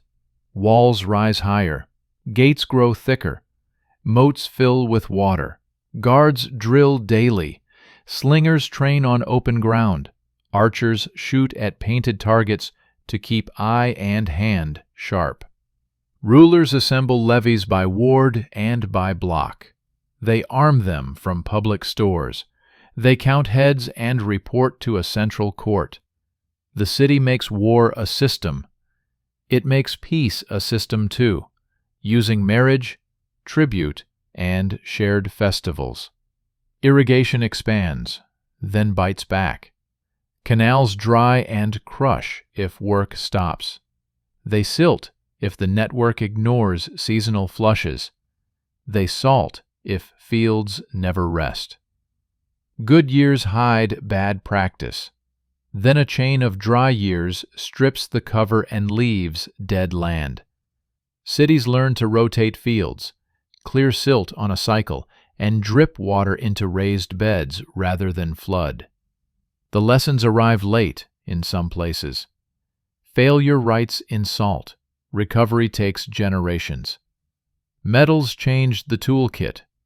Copper turns to bronze when tin meets heat and a learned eye. Bronze holds an edge and springs back. Plows last longer. Axes bite cleaner. Chisels cut stone with control. Weapons grow deadlier.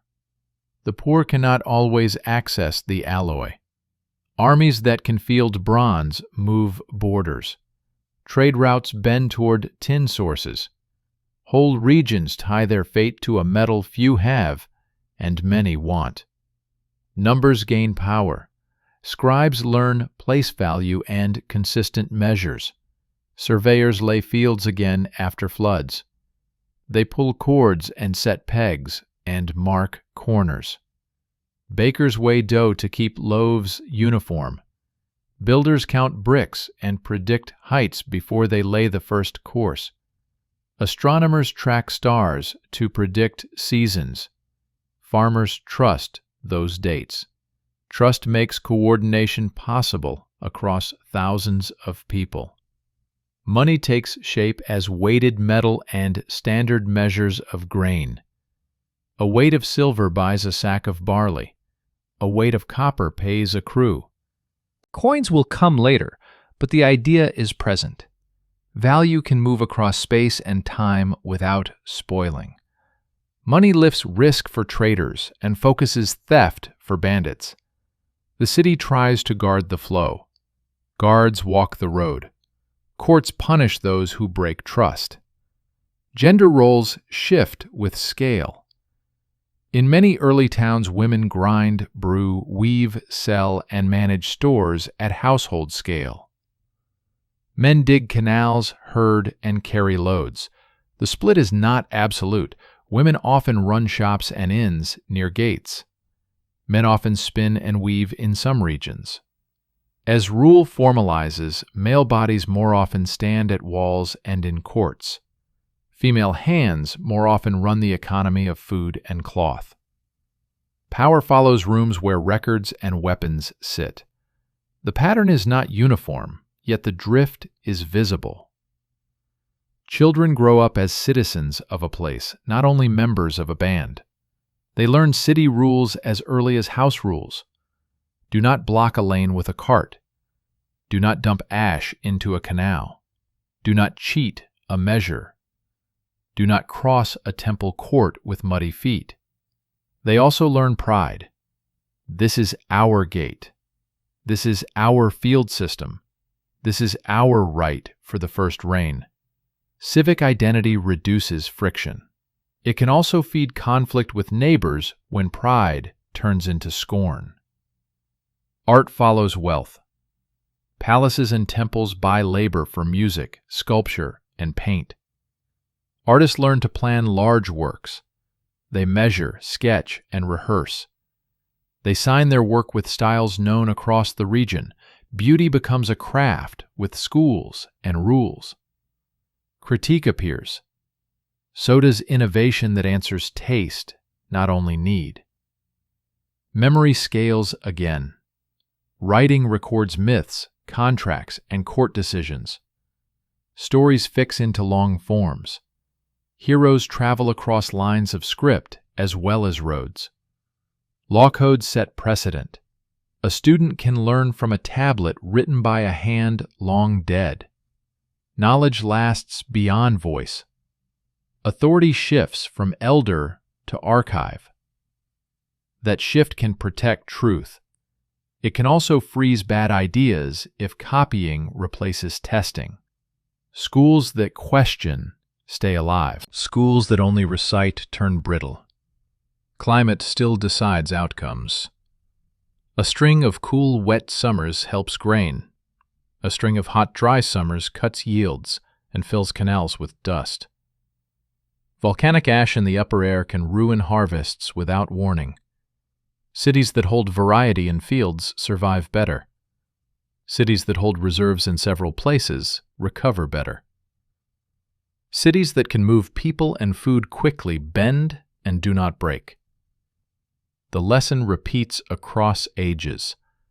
Migration reshapes maps. People flee drought or war and carry skills into new lands.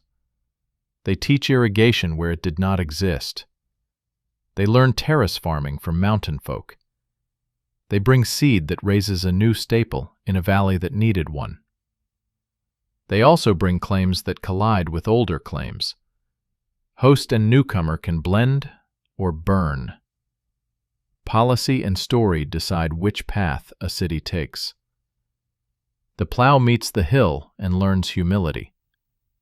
Flatlands feed many, but fail fast under overuse.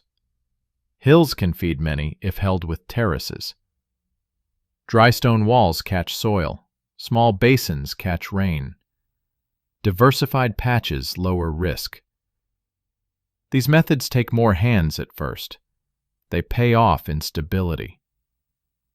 Cities that invest in terraces write a different future than cities that strip hills and trust luck.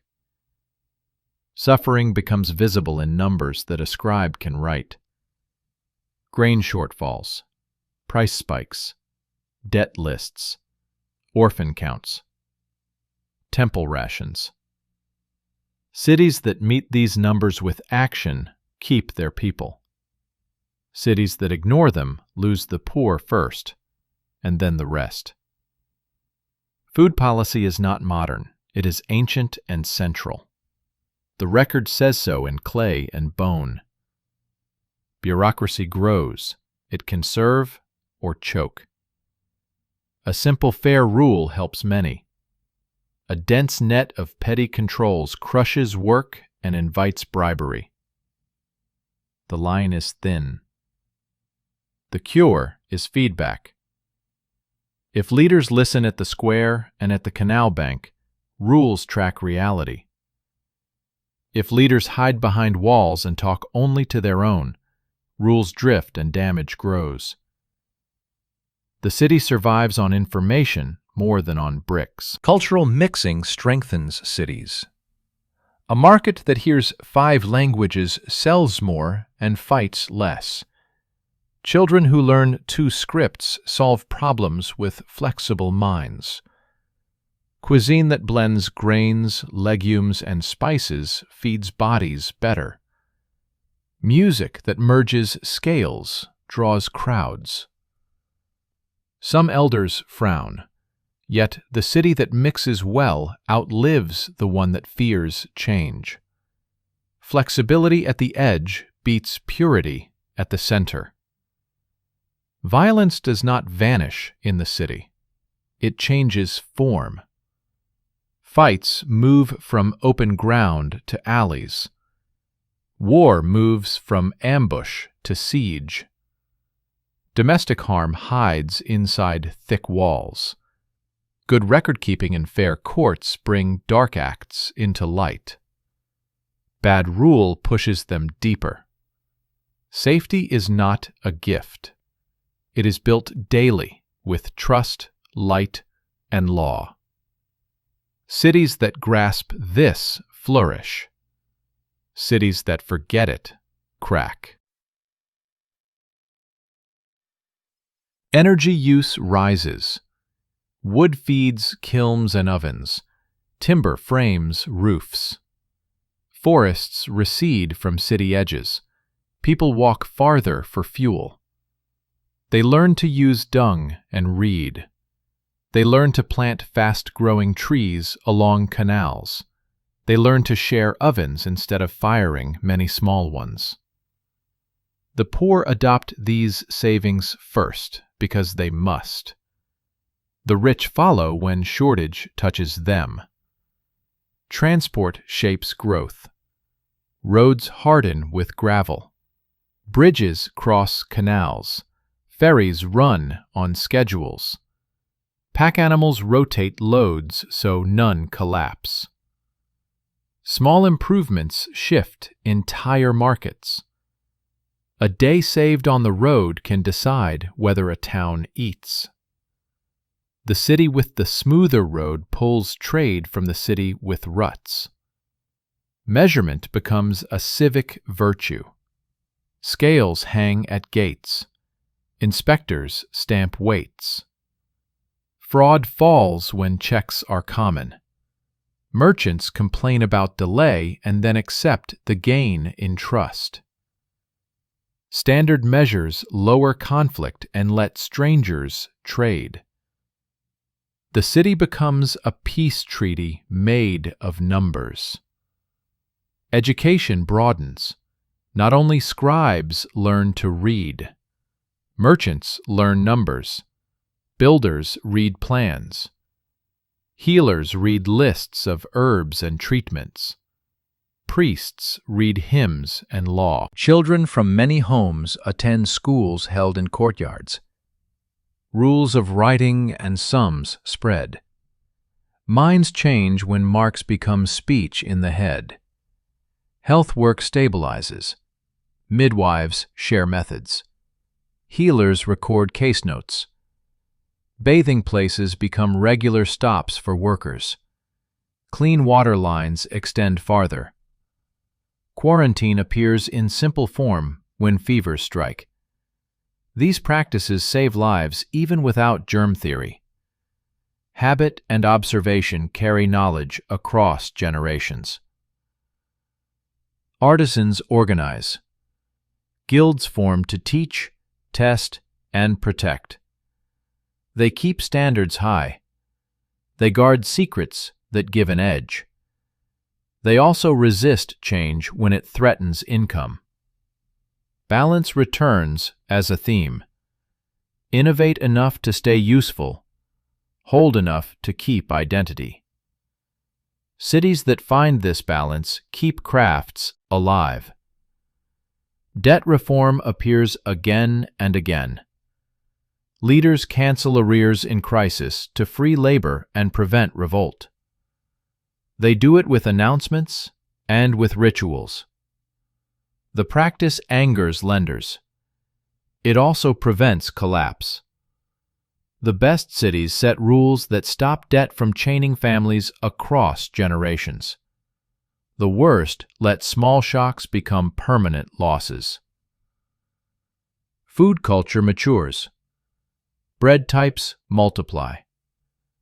Flatbreads for speed. Leavened loaves for feast. Porridges for infants and elders. Oils vary. Olive where hills and rains allow. Sesame where seasons fit. Butter and ghee where herds are strong. Spices move in tiny packets and change meals. People care about taste because they can. Pleasure has a place even in hard lives. Leisure emerges as an institution. Games with marked boards. Balls tossed in courts. Music in cool rooms at dusk. Storytellers on market steps. These acts bind a city. They also lower stress. Rest is not waste. It resets judgment and keeps anger from boiling over. Leaders who sponsor play buy peace at low cost.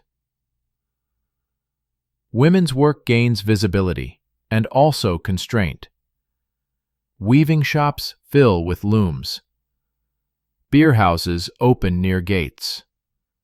Midwifery and healing gain standing. At the same time, laws write limits on inheritance and movement in some cultures. Others grant rights that last for centuries. The record shows variety. It shows argument. It shows that policy shapes lives as much as belief. The environment answers every move. Fish decline when canals cut off runs. Marshes shrink when drained too far. Dust rises when plows climb slopes they should not. Wolves vanish near walls. Rats grow bold near stores. Cities oscillate between harm and care. The wise ones set aside commons that rest. They protect wetlands that filter water. They cut and plant in cycles that trees can keep up with. None of this is romantic. It is practical. Ideas of justice evolve. Eye for eye limits revenge. Fines fix damage without blood. Oaths test truth in open rooms instead of backstreets. Appeals appear. Mercy days appear. Festivals release prisoners for debts and minor crimes to reset the social fabric. These customs keep the group whole. They show power with a human face. Diplomacy strengthens. Cities exchange letters and gifts. They marry across borders. They standardize formulas for greetings and threats. They avoid wars that would ruin both sides. They time campaigns with harvests and flood cycles. They stop when cost outweighs gain. Wisdom becomes a public good. Science, in the plain sense, grows. People test irrigation layouts and measure yields. They log which seed lot performed best. They record which field failed after 3 years without rest. They draw simple maps that show ditches and gates. They notice patterns and act. That is science. It needs only careful eyes, honest notes, and the will to change a method. Disaster never leaves. Quakes knock walls. Floods drown blocks. Fires leap roof to roof. Famine stalks in long, dry cycles. Cities that plan for shock bend. They store in many sites. They drill buckets along lanes. They keep boats ready at high points. They train children to reach wells without panic. Preparedness is ancient. It saves more than any single hero can. Memory grows in stone. Inscriptions list repairs, gifts, and victories. Names of common workers enter records. They fix the truth that countable work builds a city. A wall has stones. Each stone has a back that carried it. The back deserves a line of thanks. Some rulers write those lines. Others erase them. The record tells both kinds apart. A city reaches a size where the horizon vanishes behind walls. People still dream of the open. They walk to the gate and watch dawn on fields. They take journeys for trade or pilgrimage and return changed. They bring back songs and seeds and methods. The city lives on this exchange. It starves without it. Now turn your eye to continuity. Everything in your day stands on these old steps. Your streets, your drains, your markets, your numbers, your courts, your songs at dusk. The first fields taught us to stay. The first towns taught us to scale. The first cities taught us to coordinate and to care. They also taught us the cost of neglect and pride. The price of plenty is constant attention. Soil asks for rest. Water asks for respect. People ask for fairness. Records ask for honesty. Power asks for limits. If any of these fail, the city withers.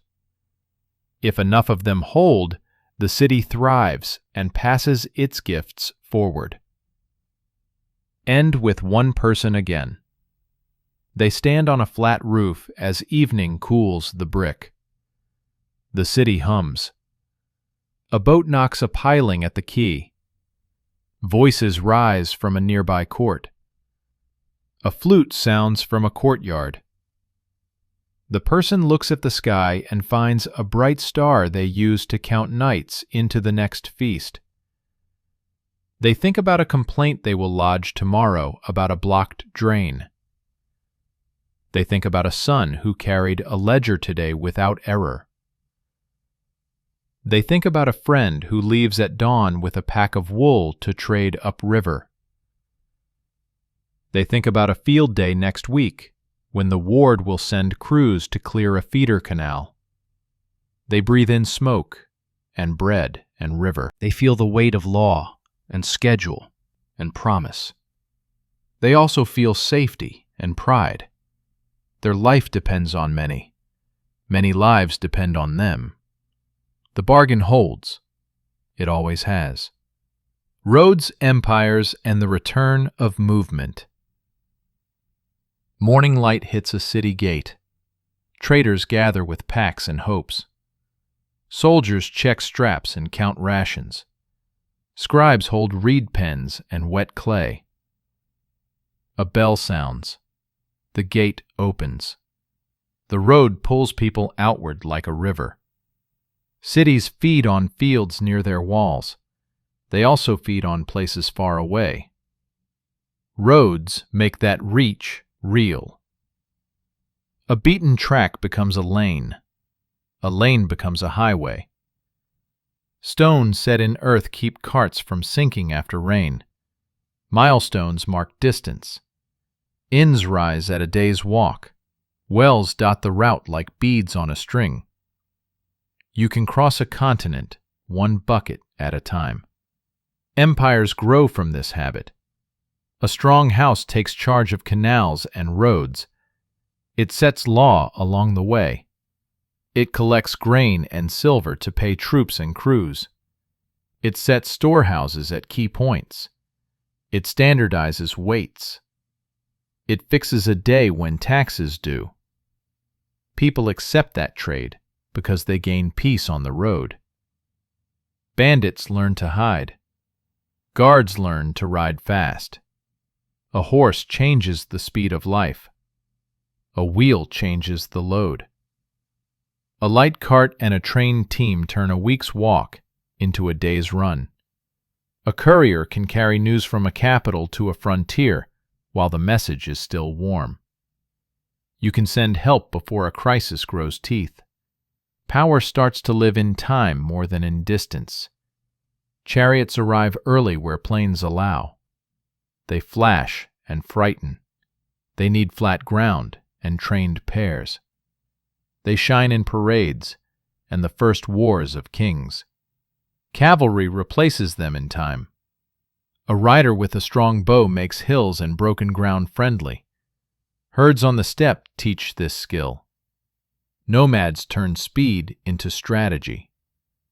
They appear where settled armies feel safe. They leave before heavy troops can turn. This push and pull writes a pattern. Fields feed cities. Cities pay armies. Armies guard roads. Roads carry goods. Goods attract steppe riders who trade or raid, sometimes both in the same season.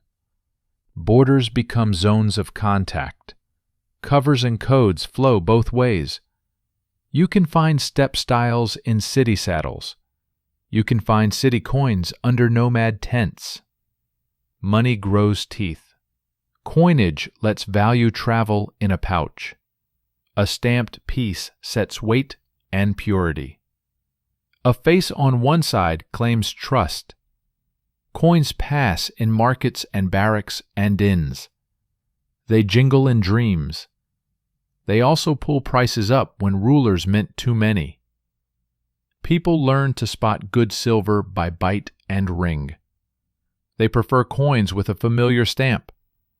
Trust is a metal as much as a feeling. Credit stretches time. A trader borrows to buy goods in spring and pays in autumn. A farmer borrows seed in a poor year and pays with part of the harvest in a good year. A caravan takes advances to fund camels and guards. A ledger keeps score. You can grow wealth through promise if the world holds steady. When it does not, debts bite. Leaders learn to ease pressure in bad years. They forgive part of what cannot be paid. That act can save a city from revolt. Writing widens its role. Scripts move from storehouses to streets. Laws on stone teach everyone the rules. Proclamations on walls name tax holidays and canal work days. Letters cross borders with gifts. Poetry circulates in copies that fill evenings in courtyards. You can sit far from power and still feel its voice. You can also write back. Alphabets flatten barriers. A few dozen signs can capture any word you hear. Traders learn fast. Soldiers learn names. Farmers sign their marks on contracts. Scribes still matter. They now share the road with many hands that can read a price and a measure. Literacy becomes a tool of common work. Libraries change what a city can remember. Tablets, scrolls, and books fill rooms with ordered shelves. Catalogs tell you where a topic sleeps. A student can learn from a thinker long gone. A healer can copy a recipe for a herb that grows in a distant valley. A builder can study a method for arches without meeting the master. Knowledge gains distance. It also gains risk. Fire erases rooms full of thought in a night. Wise cities store in many places. Ships stitch oceans into roads. Coasts grow towns that face the sea. Harbors learn to hold deep keels. Sails grow taller. Rigging handles crosswinds. Maps mark shallows with small signs. Stars become numbers in a navigator's head. Monsoon winds turn seas into clocks. You leave with one wind. You return with the other. Trade becomes seasonal. Cities on these routes pulse like hearts. Cargo tells a story. Grain and oil move in bulk. Wood and stone move when rivers help. Copper and tin move by donkey and boat until they meet fire. Cloth moves in bales. Spices move in thumb-sized packets and change a meal and a fortune.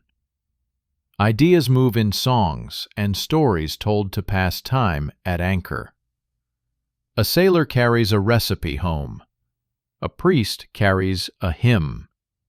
A merchant carries a trick for sealing jars so mice cannot climb in. Empires learn to market peace. They stamp roads with their marks. They crush bandits in public trials. They keep granaries open in lean months. They publish fair weights at gates. They punish corrupt officials in full view. They know that trade leaves when trust leaves.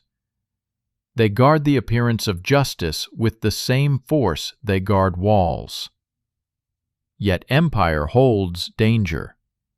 It can overreach. It can press soil too hard. It can tax past hunger. It can stack palaces while canals crack. It can field armies while wells silt. A few bad decisions repeat across provinces. A drought arrives. A plague rides the road. A rival strikes. A center that felt eternal learns it is only human. Collapse is often a chain of small misses that line up at once. Plagues love roads. Fleas ride grain sacks. Air carries fevers in crowded inns. Ports spread coughs faster than letters. A pathogen does not care about flags, it cares about hosts. Cities learn to close gates late. They learn to bury fast and boil water. They learn to set guards at wells and bake ovens to keep food lines moving. They learn to mourn without mass gatherings. You live with these lessons now. Climate shocks write big bends into the story. Volcanic dust cools summers, rains fail for years. Rivers shift channels. Glaciers melt and raise seas by a little at a time, and then by a lot in one life. People move when land fails. They take languages and seeds with them. They press on neighbors who then move too. Migrations can break empires that stand only on force. They can also feed new blends when hosts make room. Policy matters more than pride in these moments. Iron democratizes tools in war. Bloomery furnaces pull metal from common ores. The product needs hammer and heat. It turns into plowshares that bite deeper and last longer. It turns into nails that hold frames tight. It turns into tips that split armor. Cities gain strength. Villages gain muscles. Armies expand beyond elites in chariots. Power spreads and becomes harder to hold from a single throne. Faith crosses borders on the same roads as grain. New creeds preach to traders and porters at wells. They offer meaning in a wide world. They offer rules that reduce friction. They build houses that feed strangers. They host peace talks in quiet rooms. They also claim truth against rivals. Empires learn to work with priests or fight them. Tolerance feeds trade. Persecution starves it. Law learns to write rights. Codes protect widows and orphans in tight phrases. Contracts protect the poor from predatory clauses. Courts accept witness from people outside old circles. Not everywhere, not always. Enough to change the feel of the street. If you can walk to a court and be heard, you invest in your stall and your house. If you cannot, you hide or move. Urban design matures. Streets meet at right angles to speed carts. Drains run under pavements. Public fountains cut the cost of clean water. Trees shade squares. Markets sort by goods to lower confusion and theft. Fire breaks stop flames before they leap across wards. Watch posts sit at corners. The built world becomes a calm teacher. You learn good habits because the street asks you to. Work rebalances. Factories of the old style appear. Potters fire in ranks of kilns. Weavers fill long halls with looms. Brewers run vats the size of rooms. Tanners cure hides by the river bend. Specialization deepens. Production grows. Smell also grows. Cities learn to zone without that word. Stinky work lives downwind. Clean work lives near markets. The wind matters in policy. Schools widen doors. Not only elites learn letters. Temples run classes for commoners. Guilds train apprentices with books and hands. Girls and boys sit on the same mats in some quarters. Reading spreads, and with it a new voice in the street. You can write a petition and gather signatures. You can copy a cure and save a child. You can read a contract before you sign away a bad harvest. Paper arrives in some places and cuts costs by a miracle. A cheap sheet multiplies texts. Letters travel light. Accounts grow accurate. Ideas move faster. Censorship tries to follow. It always lags. A good thought spreads and changes minds before a gate can close. Navigation gets sharper. People build tools that hold the angle of a star. They track shadow lengths and turn them into maps. They mark reefs and currents in notes that sailors guard like treasure. They invent methods to find time at sea. Latitude yields to math and practice. Longitude waits for clocks that hold a beat on open water. Each step lowers risk. Risk never reaches zero. Insurance appears in plain form. Traders pool money to cover losses on a route. A fire fund pays for a rebuild after a block burns. A guild supports a widow when a craftsman dies. These customs tie profit to duty. They turn luck into a shared problem. They steady lives. You feel a new culture of trust. Merchants meet in public houses to set rules. They punish cheats by shunning. They welcome fair players with open ledgers. They accept different gods and languages if measures match and contracts hold. Cosmopolitan is not a fancy word here. It means you can eat, sleep, and work in a city far from home because the street knows how to treat a stranger. The countryside does not vanish. It changes style. Farms near cities grow vegetables, fruit, and milk for daily carts. Estates farther out grow grain for warehouses. Hill plots hold vines and olives. Marsh edges raise reeds for mats and boats. Highlands feed flocks on summer grass. Pastoralists meet farmers at regular fairs. They trade cheese and wool for tools and jars. Fights happen. So do marriages. Technology stacks. A better harness lets animals pull more without choking. A water wheel grinds grain while people sleep. A screw lifts water from low canal to high field. A kiln reaches higher heat and makes harder bricks. Small gains pile into big changes. A city looks the same to a quick glance. It works smoother each year you measure. Empire rises and falls. Roads remain. The next house in power claims the old roads and repaves the breaks. It adopts fair weights and friendly market rules, because those rules pay.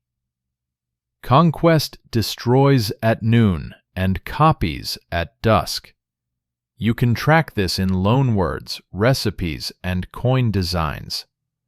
Borrowing is the most human act in politics. Crisis returns often. A cold decade, a run of locusts, a new disease, a border breach. The test repeats. Do leaders share burden? Do stores open? Do guards protect without theft? Do courts act without delay? Do neighbors help? When the answer is yes often enough, the city holds. When the answer is no too many times, people vote with feet. The road they built to fetch grain becomes the road they use to leave. Now bring this long arc close to your life. You travel on roads an empire planned. You drink water from pipes a city learned to place with grade and fall. You work in systems that need trust, marks, and courts. You depend on strangers you will never meet.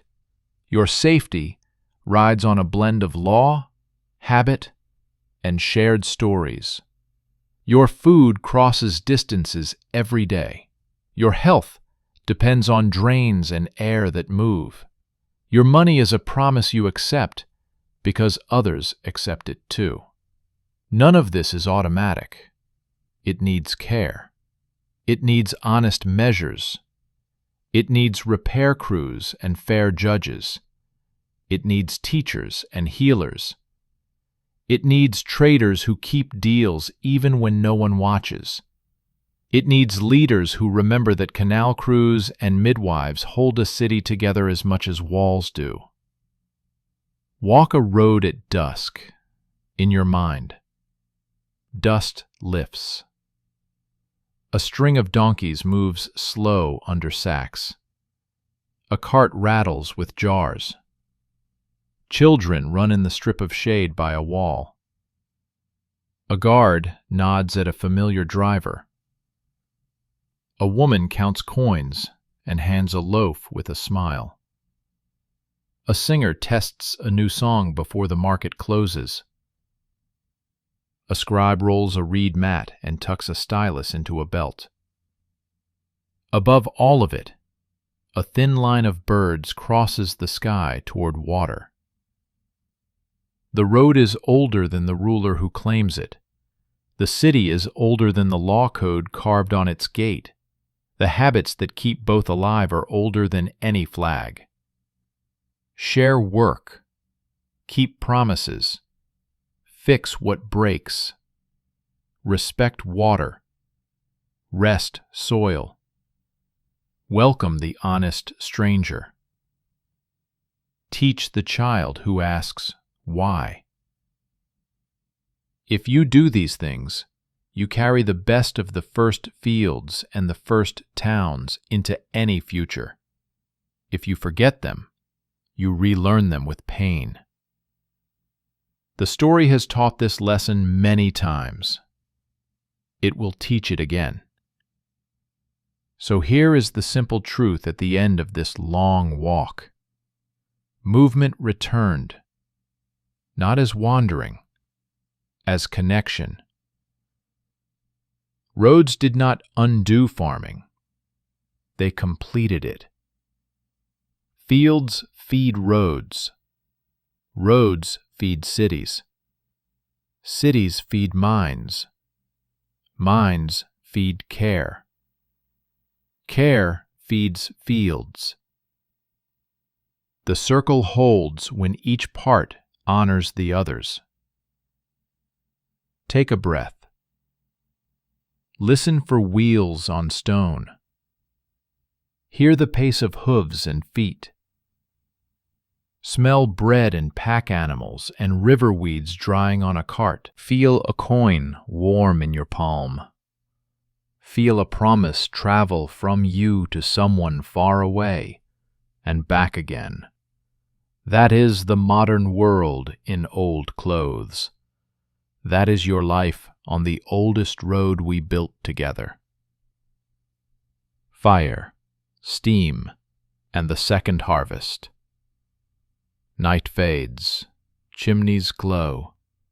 Wheels start to turn before sunrise. The city sends smoke into a pale sky. The road fills again. Grain rolls in. Wool and ore roll out. A new power hums under the noise. It is steady. It eats wood. It drinks coal. It makes time run faster. A mill once waited for wind or water. Now a furnace feeds a boiler.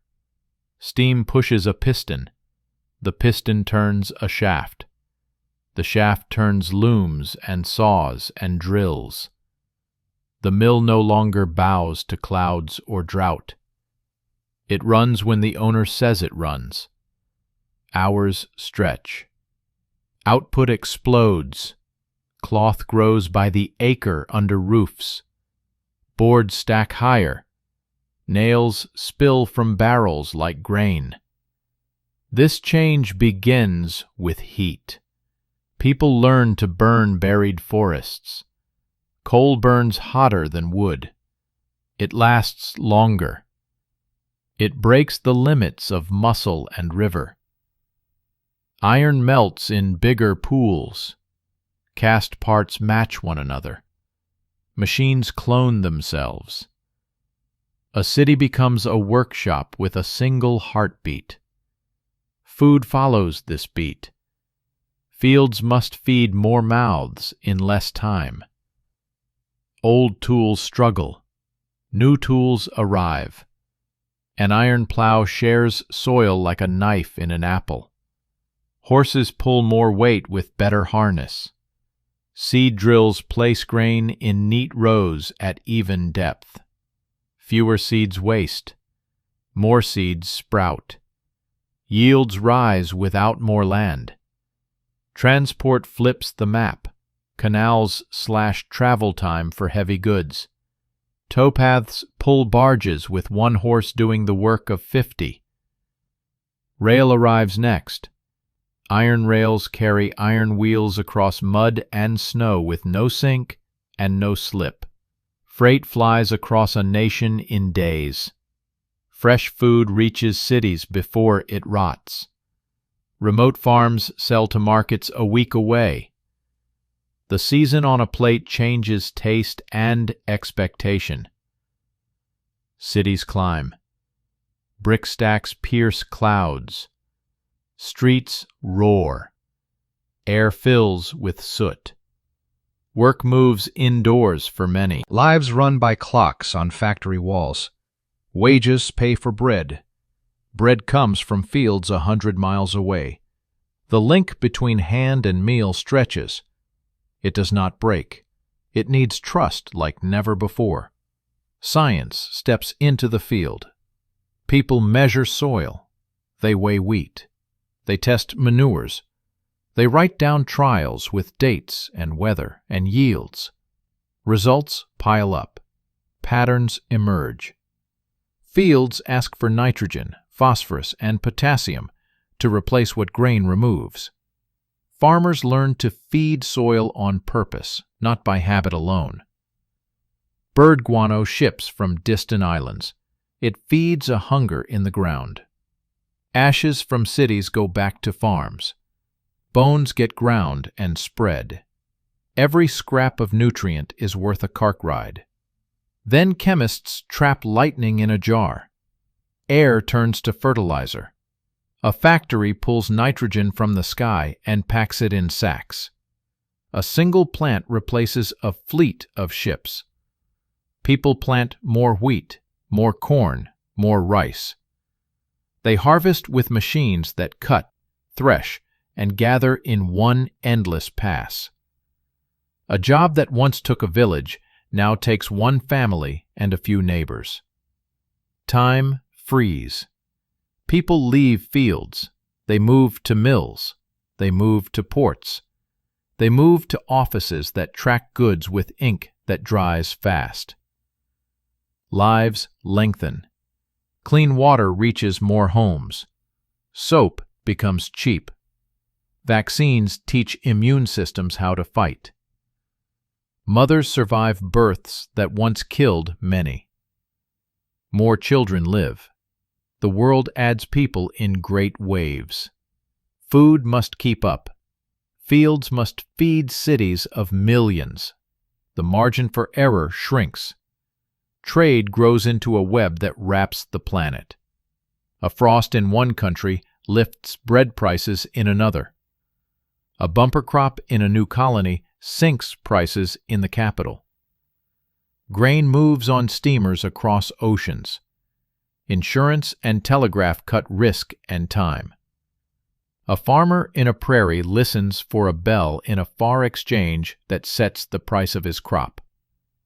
Power hunts more fuel. Forests thin near mines and mills.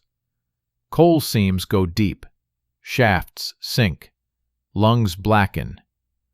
The air shifts as smoke thickens for a century. Then oil seeps and fountains. It turns into light, heat, and motion in compact form. A small engine drinks it and turns a crank with smooth force. Tractors replace teams. Trucks replace carts. Ships switch to oil and shed coal dust. Planes rise and erase distance with speed the eye can feel. The field changes shape again. A tractor pulls wider tools. It rips out hedges to make room. Fences fall. Birds and insects lose edges where they fed and nested. A sprayer mists rows with chemicals that kill pests and weeds. Yields jump. Work hours drop. Costs rise and drop in cycles. The budget becomes a new field to manage with the same focus as soil. Seeds change by hand and glass. Farmers save seed from the best ears and plants. Breeders cross varieties and select winners. They chase traits like shorter stalks that do not fall. They choose faster ripening grain that beats early frosts. They find rice that thrives with standing water and little wind. They test plot by plot in many weathers. Famines still strike. War blocks roads. Drought takes rivers. Rulers fail. People starve. Then a new packet of seed arrives in the 20th century. It carries stronger stems and a hunger for fertilizer. It carries resistance to disease. It carries the promise of more. Farmers who can buy it and feed it see fields that double and triple output. Many live who would have died. Children grow tall where they once stopped at 10. Hope rises in the numbers. Hope is not simple. New seed asks for water and nutrients. Pumps pull groundwater. Canals spread river flow across plains. Dams slow floods and hold back a season for later. Yields rise. Wells drop. Rivers fail to reach the sea in dry years. Salt creeps into delta soils. Fish lose their runs. People argue. The field is no longer a patch of land. It is a switch in a system that includes mountains, seas, and skies. Cities change how people eat. Work leaves time short and cooking skills thin. Mills roll grain into white flour that keeps long. Sugar flows cheap. Oil fills bottles that sit for months without clouding. Factories bake bread, fry snacks, and sweeten drinks at scale. Food grows safe and stable. Flavor shifts. Bodies shift. Waistlines grow in some places. Deficiencies linger in others. The same city holds hunger and excess on the same street. Refrigeration alters the day. Ice once came from winter or from high mountains. Now cold comes from coils. Meat travels far without spoiling. Milk keeps a week. Fruit sits crisp in a box for months. Cold shapes taste. It shapes trust. It lowers waste. It raises demand for food that travels.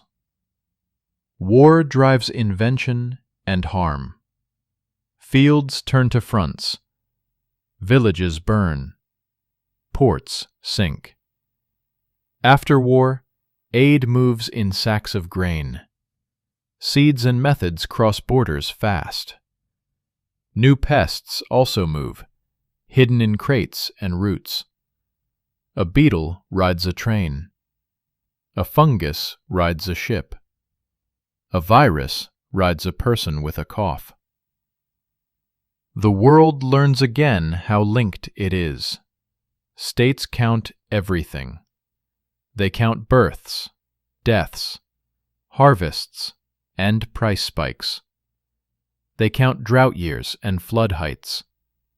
They try to smooth swings with reserves and policy. Some do it well. Some do not.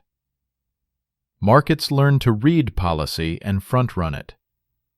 Speculators help price risk when honest. They make panic worse when blind. Land ownership shifts into paper. Deeds and mortgages shape who plants where. Banks hold land when farmers fail. Tenant farmers work soil they do not own. They improve it at their own cost. They move when a note comes due. Stresses rise in cycles. A bad season forces a sale. A good season feeds debt again. The story rings through many places and times. Movements form to answer pain. Farmers' unions demand fair freight rates and fair credit. Co-ops buy seed and sell milk without middlemen who skim too much. Extension services bring proven methods to the last lane. Public research shares findings for free. Some nations feed science and reap long gains. Others cut and fall behind. Forests and grasslands shrink as fields expand. Then the wind strikes a dried plain. A dust cloud rolls and eats a region in the middle of a hard decade. People leave with children in their arms and hope in their pockets. The lesson is old. Soil is not a given. Roots hold it. Cover protects it. Humility saves families. The lesson returns. People plant cover crops. They leave stubble higher. They turn the ground less. They lay windbreaks. They build terraces. They graze animals in tight herds for short times and move them. They heal land by mimicking old herd patterns. They compost again. They mix crops and chase diversity inside a field. They measure life in soil as carefully as they measure yield. They speak of living ground, not only dirt. Cities push farming into new shapes. Rooftop beds, greenhouses with glass and light that hums, stacks of greens in old warehouses, fish and plants in one loop where waste from one feeds the other. Robots watch rows and clip lettuce without bruising it. Sensors feed data to phones. A farmer looks at a map of moisture and chlorophyll in real time. They move a valve from a chair. They save water and time. Cows wear collars that text when health dips. Drones buzz over orchards and shoot cold air to save blossoms from frost. Tractors steer themselves on lines you cannot see with your eye. The driver watches a screen and checks if the machine keeps faith with the plan. A small error ruins a pass. The same skill as always matters. Attention. The climate shifts again. Carbon thickens in the sky. Heat rises. Rains fall harder and then not at all. Snow melts early. Rivers run wild in spring and slow in late summer. Fires burn hills that fed towns. Smoke crosses oceans. Fields lose water at noon. Nights do not cool like they did. Plants pant. Workers tire. Harvest windows shrink. The same skills from the first field still save lives. Diversity, timing, shared labor, honest counts, care for water, respect for rest. You see old methods return with new tools. Shade cloth replaces hedges in some places. Hedgerows return in others. Dry farms choose deep-rooted crops and sparse spacing. Flood farms learn to drain fast and recover. People plant trees inside fields that carry fruit and cast shade for crops and cattle. The mix gives more than the sum when done well. Markets begin to value care, not only weight. Buyers pay for soil kept whole. They pay for clean water that leaves a farm. They pay for bees that have flowers across seasons. They pay for taste and nutrition that come with slow growth. Labels guide those choices. Trust must be earned. Scams hurt trust and set back good work. The remedy is proof, visits, and numbers that anyone can check. Young people return to farms in some places. They bring code and ethics. They bring a wish to live with hands and minds both full. They design tools that fit small farms. They build platforms to share equipment, like libraries. They fix tractors with open manuals and publish the fix. They meet in barns and plan next steps. They talk with elders and listen. Both sides gain. Cities learn they need farms close. A storm closes roads. A port shuts. Shelves thin. A small ring of local producers can fill gaps. The ring does not replace a web that spans the globe. It makes the web safer. Redundancy matters. Diversity matters. People relearn the old wisdom of many baskets for eggs. Taste shifts again. People cook at home more after shocks. They plant pots of herbs on windowsills. They join gardens. They learn the feel of dough and the smell of ripe fruit. They want food that tells a story. They want to meet a person who grew it. They ask why a tomato costs what it costs. They accept that care takes time, and time costs money. Not everyone can pay. Policy must bridge that gap with support and school meals and fair wages so that dinner is not a daily gamble. Big farms do not vanish. They feed many with grain, oil, and meat. They learn to change as well. Precision gear cuts waste. Cover crops and rotations improve fields that once dropped in fertility. Manure becomes a resource again instead of a problem. Methane gets captured. Water use falls with drip and mulch. Profit still matters, so does pride. Many owners want to pass land in better shape than they found it. Meat draws argument. Some say eat less, some say raise it better. Both paths exist. Pasture that cannot grow crops can grow grass and turn sun into protein through an animal. Feedlots built on cheap grain brought problems. New systems try to fix those with slower growth, pasture days, and careful stocking. Fish farms learn to cut leaks into wild stocks. Shellfish farms clean bays and feed towns. Balance again. Waste becomes a frontier.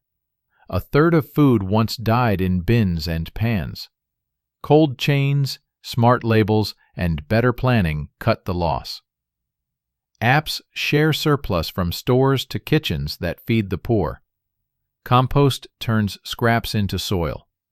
Cities ban dumping of edible food. Pride flips. A clean plate is not only table manners, it is climate care. Healthcare sees food in charts. Doctors write produce on a script. Clinics partner with farms. Patients pick up boxes and learn recipes. Blood tests change. School lunches learn taste and skill, not only calories. Kids grow up thinking beans and greens are normal and good. This is how culture turns, one tray at a time. Money shifts toward outcomes. Funds invest in farms that rebuild soil. Insurers lower premiums when fields hold water and cut flood peaks. Banks price risk as climate risk, not only credit risk. Governments pay for services like clean water and shade that farms can provide. This is not charity, it is maintenance. Knowledge spreads fast and wide. A farm in one country tests a mix of cover crops. They share results online in plain words and charts. A farm in another country tries the mix and adds a local tweak. They return data. The crowd refines a tool in one season that would have taken a decade before. This is the same spirit as a Natufian sharing a good wild stand with a neighbor. The medium changed. The habit did not. Culture honors work again when it sees it. Shows follow seasons. Books follow farmers through a year without romance and without scorn. Kids visit fields and touch soil. They see a tomato growing and understand why winter tomatoes taste thin. Respect grows. Respect shapes policy in the long run. The map of power shifts as food systems shift. Cities that depend on one distant river fear news from that basin. They diversify sources. They rebuild local capacity. Nations that export grain hold sway. Then a drought hits. They cut exports to feed home. Prices spike. Importers scramble. This cycle repeats as long as climate swings. The only safe path is trust and treaties that hold in hard years. The only true safety is enough in many places. Technology leaps. Some dream of meat grown in tanks. Some dream of corn that makes its own nitrogen like legumes. Some dream of wheat that holds more zinc for children. Some dream of microbes that free phosphorus locked in soil. Each dream carries risk and promise. The test is simple. Does it feed without breaking something else? Does it help many, not only a few? Does it respect limits? Small tools matter more than grand ones. A cheap sensor that tells a farmer when to water saves a river. A cheap test that tells a grain buyer if mold toxins are present saves a village from illness. A cheap shade net saves a crop in a heat wave. A cheap weather station warns a frost night early enough to light fires and save blossoms. Real progress feels like this: quiet, useful, shared. Education returns to the farm, not as a museum, as a lab. Students learn ecology by mapping a hedgerow. They learn math by modeling yields. They learn history by reading a ditch cut in clay that shows floods across centuries. They learn civics by helping at a board that sets water shares. They learn respect by planting a tree and then seeing it each year as they grow. Stories evolve. We no longer tell a single tale of triumph or doom. We tell many true stories. A small farm heals a creek. A big farm cuts emissions with changes that make money. A city closes a loop with compost and gardens and flood parks. A nation secures grain with storage and fair markets. A river recovers when fields rest a year and fish return. Setbacks happen too. We tell those as well. Honesty builds trust. Trust builds action. You can step outside tonight and feel this long arc in your own breath. You live because ancient fires warmed seeds at the right time. You live because steam pulled grain to your great-grandparents in a rough year. You live because seed breeders stood in fields for decades to find one strong line. You live because many hands kept canals clear, trains running, docks safe, markets fair, and laws honest enough. You owe that chain. You can strengthen it. Tomorrow begins in a field, a lab, a kitchen, a council room, and a screen. The field will host a mix of plants that guard each other. The lab will test a soil sample and send a note that saves a batch from failure. The kitchen will roast a squash from a farm nearby and turn leaves into a soup that tastes like care. The council will pass a rule that funds a ditch fix before a flood. The screen will carry a map that helps a farmer place a windbreak where it saves the most. This is not grand. It is daily. It makes the difference across ages. It is how you honor the first people who ground wild seeds by a lake. They taught attention. They taught patience. They taught sharing. They taught how to leave a place in good shape and how to return when the season turned. We keep those lessons. We refine them. We put them in new containers and carry them down new roads. Stand at a gate in your mind. Dawn. The air is cool. A truck idles with crates of greens that still sweat from night. A bike pulls a trailer with bread. A bus coughs and pulls up workers for a shift in a packing house that pays well and keeps hands safe. A teacher walks with a basket to a school meal kitchen. A river moves with the steady sound that calms the heart. Swallows cut arcs above water because insects rise.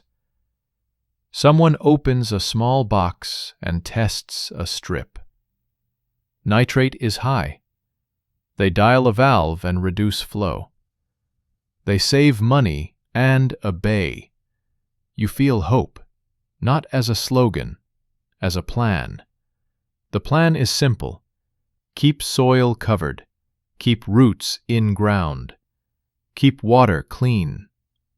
Keep animals healthy. Keep workers paid. Keep seed diverse. Keep communities linked.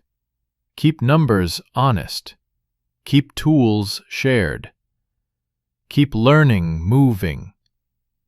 Keep music and rest in the week, so minds hold. We walked from wild food to fields, from fields to towns, from towns to roads and writing, from roads to empires, and then to steam and wires. We saw plenty and cost. We saw wisdom learned and lost and learned again. We saw that the heart of the story does not change.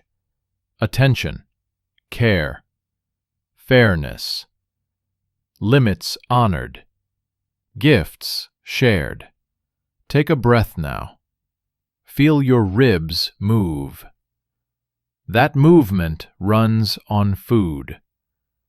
Food runs on sun, soil, water, and many hands. Say thanks in the way that matters. Waste less. Pay fairly. Learn more. Help neighbors. Plant something. Repair something. Vote for drains and schools.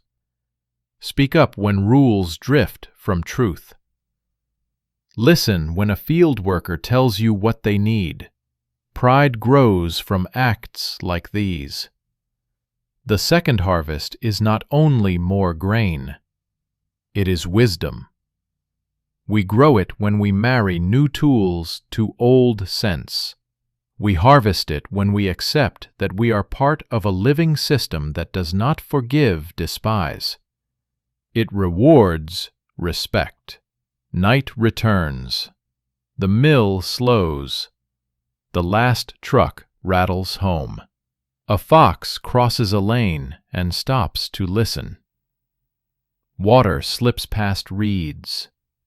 A light burns in a farmhouse where a parent finishes books. A screen glows in a lab where a student waits for a line to flatten on a graph. A city hums, but not too loud. A child sleeps after a meal that came from near and far both. The chain holds one more day. Tomorrow we'll ask again. Feed people. Heal land. Do both at once. We can. We know enough. We owe enough. We begin at dawn.